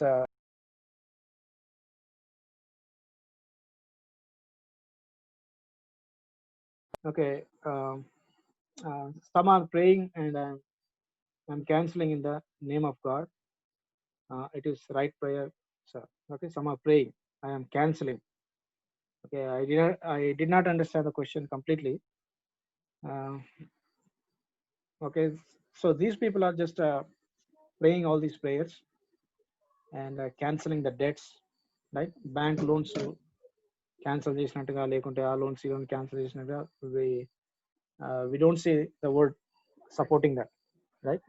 ఒకవేళ నాకు అప్పు ఉందా అనుకున్నాం, అప్పు ఉంటే ఒక వ్యక్తి ద్వారా నేను I cannot pray God cancel my debt. Okay, నా అప్పును క్యాన్సిల్ చేయమని దేవునికి ప్రార్థన చేయలేదు. ఖచ్చితంగా అప్పు తీసుకున్నాను కాబట్టి అప్పు నేను కట్టాలి. ఓకే, యేసుక్రీస్తు ప్రభువు వారు కూడా పేతురుకి ఇచ్చినటువంటి మాట ఏంటంటే, సముద్రానికి వెళ్ళి మొదటి చేపను పట్టినప్పుడు దాంట్లో ఒక దేనారు ఉంటుంది, సగము నీ పక్షంగా సగము నా పక్షంగా పన్ను కట్టమని యేసుక్రీస్తు ప్రభువు వారు చెప్పారు.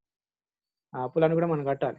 తీసుకునే అప్పు ఖచ్చితంగా కట్టాలి, చేసిన అప్పులు మనం కట్టాలి. అది నైతికం, it is moral. So some people are praying for the cancellation of the debts. నీ యొక్క అప్పులను కూడా క్యాన్సిల్ అవుతున్నాయి అనేటువంటి ప్రార్థన సరైనటువంటి ప్రార్థన కాదు. దేవుడు ఆ విధంగా క్యాన్సిల్ చేసేటువంటి వ్యక్తి కాదు. దేవుడు రాజకీయ నాయకుడు కాదు. చాలాసార్లు రాజకీయ నాయకులు ఏం చేస్తారు అంటే they are cancelling the debts. Okay, రైతుల రుణాలు మాఫీ, డ్వాక్రా రుణాలు మాఫీ, ఆ రుణాలు మాఫీ, ఈ రుణాలు మాఫీ అని మాఫీ చేస్తారు. యాక్చువల్గా that's not a process in the political realm, and that's why our country is like this. Okay, whatever it is, that's not a topic. So when we are taking some debts, so we have to clear the debts. ఆ పన్నులు కట్టాలి, ఆ అప్పులు కట్టాలి. ఎందుకంటే మనం తీసుకుంటున్నాం, మనం వాడుకుంటున్నాం కాబట్టి మన moral responsibility is to pay back. మనం ఖచ్చితంగా దాన్ని చెల్లించాలి. కానీ చాలాసార్లు ఈ యొక్క ప్రాస్పరిటీ థియాలజియన్స్ అంటారు, ప్రాస్పరిటీ థియాలజీలో ఈ క్యాన్సిలేషన్, మీ అప్పులు క్యాన్సిల్ అవుతాయి, మీ రుణాలు క్యాన్సిల్ అవుతా ఉన్నాయి అనేటువంటి ప్రార్థనలు చేస్తూ ఉన్నారు. అది ఎంత మాత్రం కూడా వాక్యం యొక్క వాక్యానుసారం కాదు. Regarding health, financial except. Okay, financial I discussed financial matters. Okay, cancelling financial matters is not according to the word of God. ఎందుకంటే యేసుక్రీస్తే పన్ను కట్టాడు. మరి అపోస్తలుడైన పౌలు కూడా రోమీయులకు రాసిన పత్రిక 13వ అధ్యాయంలో మనకున్నటువంటి మరి పన్నులు మనం కట్టాలి, మనకున్నటువంటి బాధ్యతలు మనం నెరవేర్చాలి. మరి రిగార్డింగ్ ద హెల్త్ విషయాల్లో కూడా మరి ఖచ్చితంగా దేవుని చిత్తానికి మనము దాన్ని విడిచిపెట్టాలి. హెల్త్ ఇష్యూస్, హెల్త్ ప్రాబ్లమ్స్, వ్యాధులు ఉంటున్నాయి, రోగాలు ఉంటున్నాయి. ఈ దినాల్లో ఎవరు కూడా మరి కరోనా పైన విజయాన్ని సాధించలేకపోతా ఉన్నారు. ఈ ఎన్నో అద్భుతాలు చేసినటువంటి గొప్ప గొప్ప దైవజనులు అందరూ కూడా సైలెంట్గా ఉంటున్నారు. They went in to silent mode. Okay, అది నేను ఎక్కువ మాట్లాడను. కానీ హెల్త్ ఇష్యూస్ వరకు, ఆరోగ్య సమస్యల వరకు మరి దేవునికి మనము ఆ యొక్క సమస్యను మనము అప్పగించుకోవాలి. యేసుక్రీస్తు ప్రభువాని చిత్తమైతే గిన్నెను తొలగించు. ఆ ప్రార్థన అది మాదిరికరమైన ప్రార్థన. అదేవిధంగా అపోస్తలుడైన పౌలు నీ చిత్తం అయితే ఈ ముళ్ళును తొలగించు కదా. పౌలు జీవితంలో ముళ్ళు అనేటువంటి ఒక సమస్య ఉంది. That's most probably the health issue. and he prayed to God, if it is your will, remove this thorn in my flesh. ముళ్ళు ఉంటే ఎంత బాధ ఉంటుందో మనకు అందరూ కూడా తెలుసు. ఆ భారాన్ని భరించలేకపోయి ప్రార్థన చేశాడు, కానీ ఆ ముళ్ళు తొలగించబడలేదు. నా కృప నీకు చాలును. Regarding the healings, regarding the health issues also, so we have to put the issue in the hands of God. దేవా నీ చిత్తం అయితే నన్ను స్వస్థపరచు, నన్ను బాగు చేయి. మనం ప్రార్థన చేసేటప్పుడు కూడా ప్రభువా నీ చిత్తం అయితే ఈ వ్యక్తిని బాగుపరచు, స్వస్థపరచు. దేవుడు స్వస్థపరిచే దేవుడు. We are not denying the ability of God. We are not saying anything against the power of God. God is all powerful. God can do miracles and wonders. Still he is on the throne. But we have to pray to the will of God. అది ఆయన చిత్తం అయితే దేవుడు ఖచ్చితంగా చేస్తాడు. ఆయన చిత్తం కాకుండా దేవుడు చేయలేడు. పౌలు ద్వారా ఎన్నో అద్భుతాలు చేశాడు, కానీ పౌలు వ్యక్తిగత జీవితంలో దేవుడు ఆ ముళ్ళును తీసివేయలేదు. అది దేవుని యొక్క ఉద్దేశం, అది దేవుని యొక్క పర్పస్. అది అలాగే తెలియదు, కానీ దేవుడు పౌలు ద్వారా ఎన్నో అద్భుతాలు చేశాడు, ఎన్నో ఆశ్చర్యకాలు జరిగించాడు, ఎన్నో మరి స్వస్థతలు జరిగాయి పౌలు ద్వారా. కానీ పౌలు వ్యక్తిగత జీవితంలో ఆ బలహీనత, ఆ శారీరక బలహీనతను దేవుడు తొలగించలే. So we have to understand in a broad way. అదేవిధంగా పౌలు కూడా తన పరిచర్యలో మరి తిమోతి బలహీనంగా ఉంటే కొంచెం ద్రాక్షరసం పుచ్చుకోను అని సజెషన్ చేసిన వాడుగా ఉన్నాడు. He prayed to Timothy and suggested takes little wine for your stomach pain. పరిచర్యను బట్టి, పరిచర్యలో బలహీనం ఉన్నటువంటి ఒక వ్యక్తిని ఒక ప్రాంతంలోనే వదిలిపెట్టినట్టుగా మనం చూస్తూ ఉంటున్నాం. సో మరి దేవుడు కూడా తన చిత్తాన్ని బట్టి, తన యొక్క ఉద్దేశాన్ని బట్టి దేవుడు అద్భుతాలు, ఆశ్చర్యకార్యాలు జరిగించేవాడిగా ఉంటాడు. Not necessarily every time God is doing healings. ఖచ్చితంగా హీలింగ్ చేయాలనేటువంటి ఆ యొక్క సూత్రం ఏమి లేదు. పౌలు జీవితంలో హీలింగ్ జరగలేదు, కానీ పౌలు ద్వారా అనేక అద్భుతాలు జరిగాయి. మరి తిమోతి విషయంలో హీలింగ్ జరగలేదు. మరి అదేవిధంగా తన యొక్క తోటి సహదాసుని కూడా అతడు తన యొక్క బలహీనతను బట్టి అక్కడ ఒక ప్రాంతంలో వదిలిపెట్టినట్టుగా మనం చూస్తూ ఉంటున్నాం. సో కాబట్టి healings are done by God, done according to his will. ఆయన చిత్తాన్ని బట్టి, ఆయన యొక్క ఉద్దేశాన్ని బట్టి దేవుడు ఈ అద్భుతాలు చేస్తూ ఉన్నాడు. మనకు నచ్చినప్పుడు, మనకిష్టం ఉన్నప్పుడు మనం చెప్తే దేవుడు చేసేవాడు కాదు. ఆయనకి ఇష్టం వచ్చినప్పుడు, ఆయనకు నచ్చినప్పుడు, ఆయన యొక్క మహిమను బట్టి ఆయన చేయడానికి ఇష్టపడతా ఉన్నాడు. ఈ యొక్క విషయాన్ని ఖచ్చితంగా మనం గుర్తించాలి, రైట్? సో హెల్త్ విషయంలో కూడా అంతే. So we cannot cancel the health issues, right? ఆ విధంగా అనుకుంటే పౌలు కూడా ప్రార్థన చేసేవాడు, యేసు నామములో ఈ యొక్క ముళ్ళు తొలగిపోవును గాక, I cancel the thorn in my flesh in the name of Jesus అని ప్రార్థన చేసి ఉండవచ్చు. హి did not pray like that. నీ చిత్తమైతే ఈ ముళ్ళను తొలగించమని ప్రార్థన చేశాడు. అది విశ్వాస సంబంధమైన ప్రార్థన, విశ్వాస సహితమైన ప్రార్థన. రోగిని స్వస్థపరచడం, విశ్వాసంతో మనం ప్రార్థన చేయాలి. ఆ యొక్క రోగమును ఖచ్చితంగా మనం దేవునికి అప్పగించుకోవాలి. దేవుని చిత్తం అయితే స్వస్థత జరుగుతూ ఉంది, దేవుని చిత్తం కాకుంటే స్వస్థత జరగదు. అంతే, అది దేవుని యొక్క ఉద్దేశం. ఆ విధంగా దేవుని యొక్క నియమం, దేవుడు నియమించినటువంటి పద్ధతి. సో కాబట్టి ఈ దినాల్లో కూడా స్వస్థతలు, అద్భుతాలు చాలా జరుగుతూ ఉన్నాయి, కానీ అవి కూడా చాలా మటుకు దేవుని యొక్క ప్రణాళికను బట్టి కానీ, దేవుని యొక్క ఉద్దేశాన్ని బట్టి కానీ జరగట్లేదు. అది వ్యక్తిగతమైనటువంటివి, వ్యక్తిగతమైనటువంటి ప్రణాళిక, వ్యక్తిగతమైనటువంటి ఉద్దేశాలు, దురుద్దేశంతో కూడా మరి ఆ విధంగా మరి కొన్నిసార్లు ఫేక్ మిరాకిల్స్ అనేవి జరుగుతూ ఉన్నాయి. మనం టీవీలో కూడా చూస్తూ ఉంటున్నాం. ఫేక్ అద్భుతాలు చేస్తూ ఉన్నారు, వాళ్ళ సొంత డబ్బాలు కొట్టుకోవడానికి జరిగిస్తూ ఉంటున్నాం. So that's health and financial issues, and we have to always be cautious, and we have to evaluate the things in the light of the word of God. So that's a last question, and we cannot cancel the health issues, we cannot cancel the financial issues in the name of Christ, right? We can only pray to God, we can put the matter in the hands of God, we can submit only to the will of God, and God will do accordingly. God will do according to his will and plan. So that's అది చివరి ప్రశ్న. So మరి దేవుని యొక్క కృపను బట్టి మీ అందరు కూడా చెప్పబడినటువంటి విషయాలు అర్థం అవుతున్నవని నేను గ్రహిస్తా ఉన్నాను. I think and I feel that you are able to understand. Okay, we have come to the conclusion. So our time is up. Thank you for your patience listening to 2 hours. It's not easy, right? Speaking for 2 hours also is not easy. Listening to 2 hours to one person is not easy. Thank you so much for your attention. Thank you so much for your concentration. Let's keep in touch. Let's pray for one another. Thank you, brother Vijay. Yes, sir. You have eliminated so many things Okay, sir. which are not biblical. Yes, sir. Thank you so much.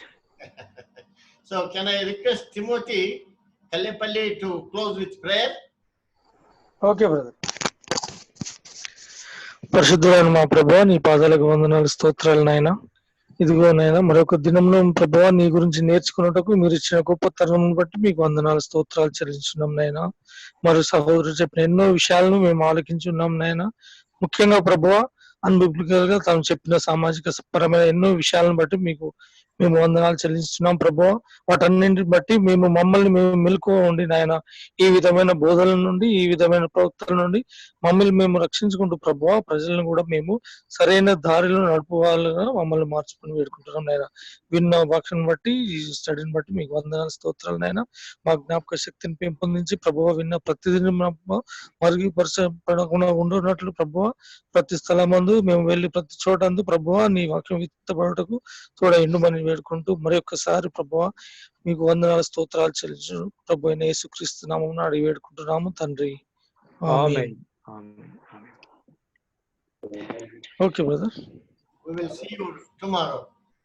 Okay, sir. Thank you, sir. See you. Yeah, thank you, brother. Thank you all. Thank you, Ma Shirisha. Coming. Okay. Thank you uncle for giving me the privilege to attend the classes. Yeah, good. Thank you, Professor Vijay Garu. Very nice message. Thank you so much. Tell your opinions to the professor. Yeah, it was really very enlightening message. Thank you. Thank you so much. The correct word of God. Continue to pray for us. Sure, definitely, brother. Okay, man. Thank you so much. Any question, Radha Matthews Garu?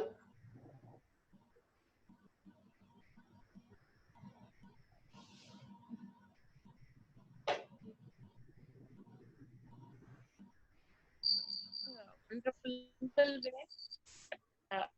You have given a wonderful message, brother. Good. Okay, tomorrow is William Carey, Christology. Yes. Classroom. Yeah? Okay. Okay. Bye. Bye. See you Thank you. tomorrow. Thank you, brother. Thank you so much.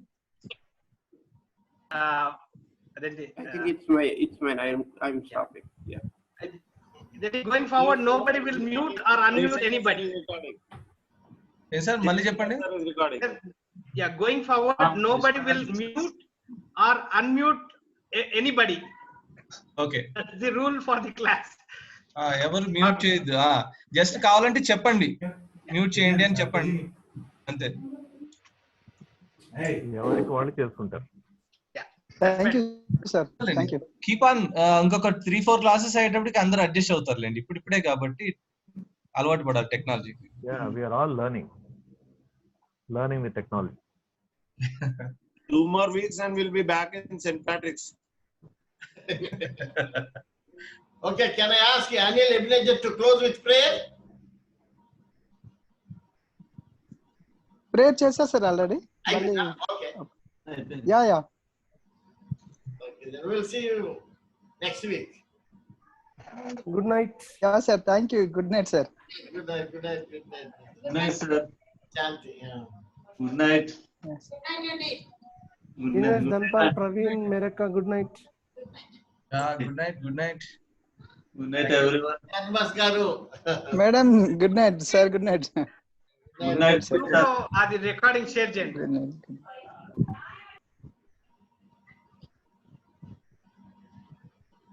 Jayashekar uncle మీరే record చేస్తారు మీ system లా.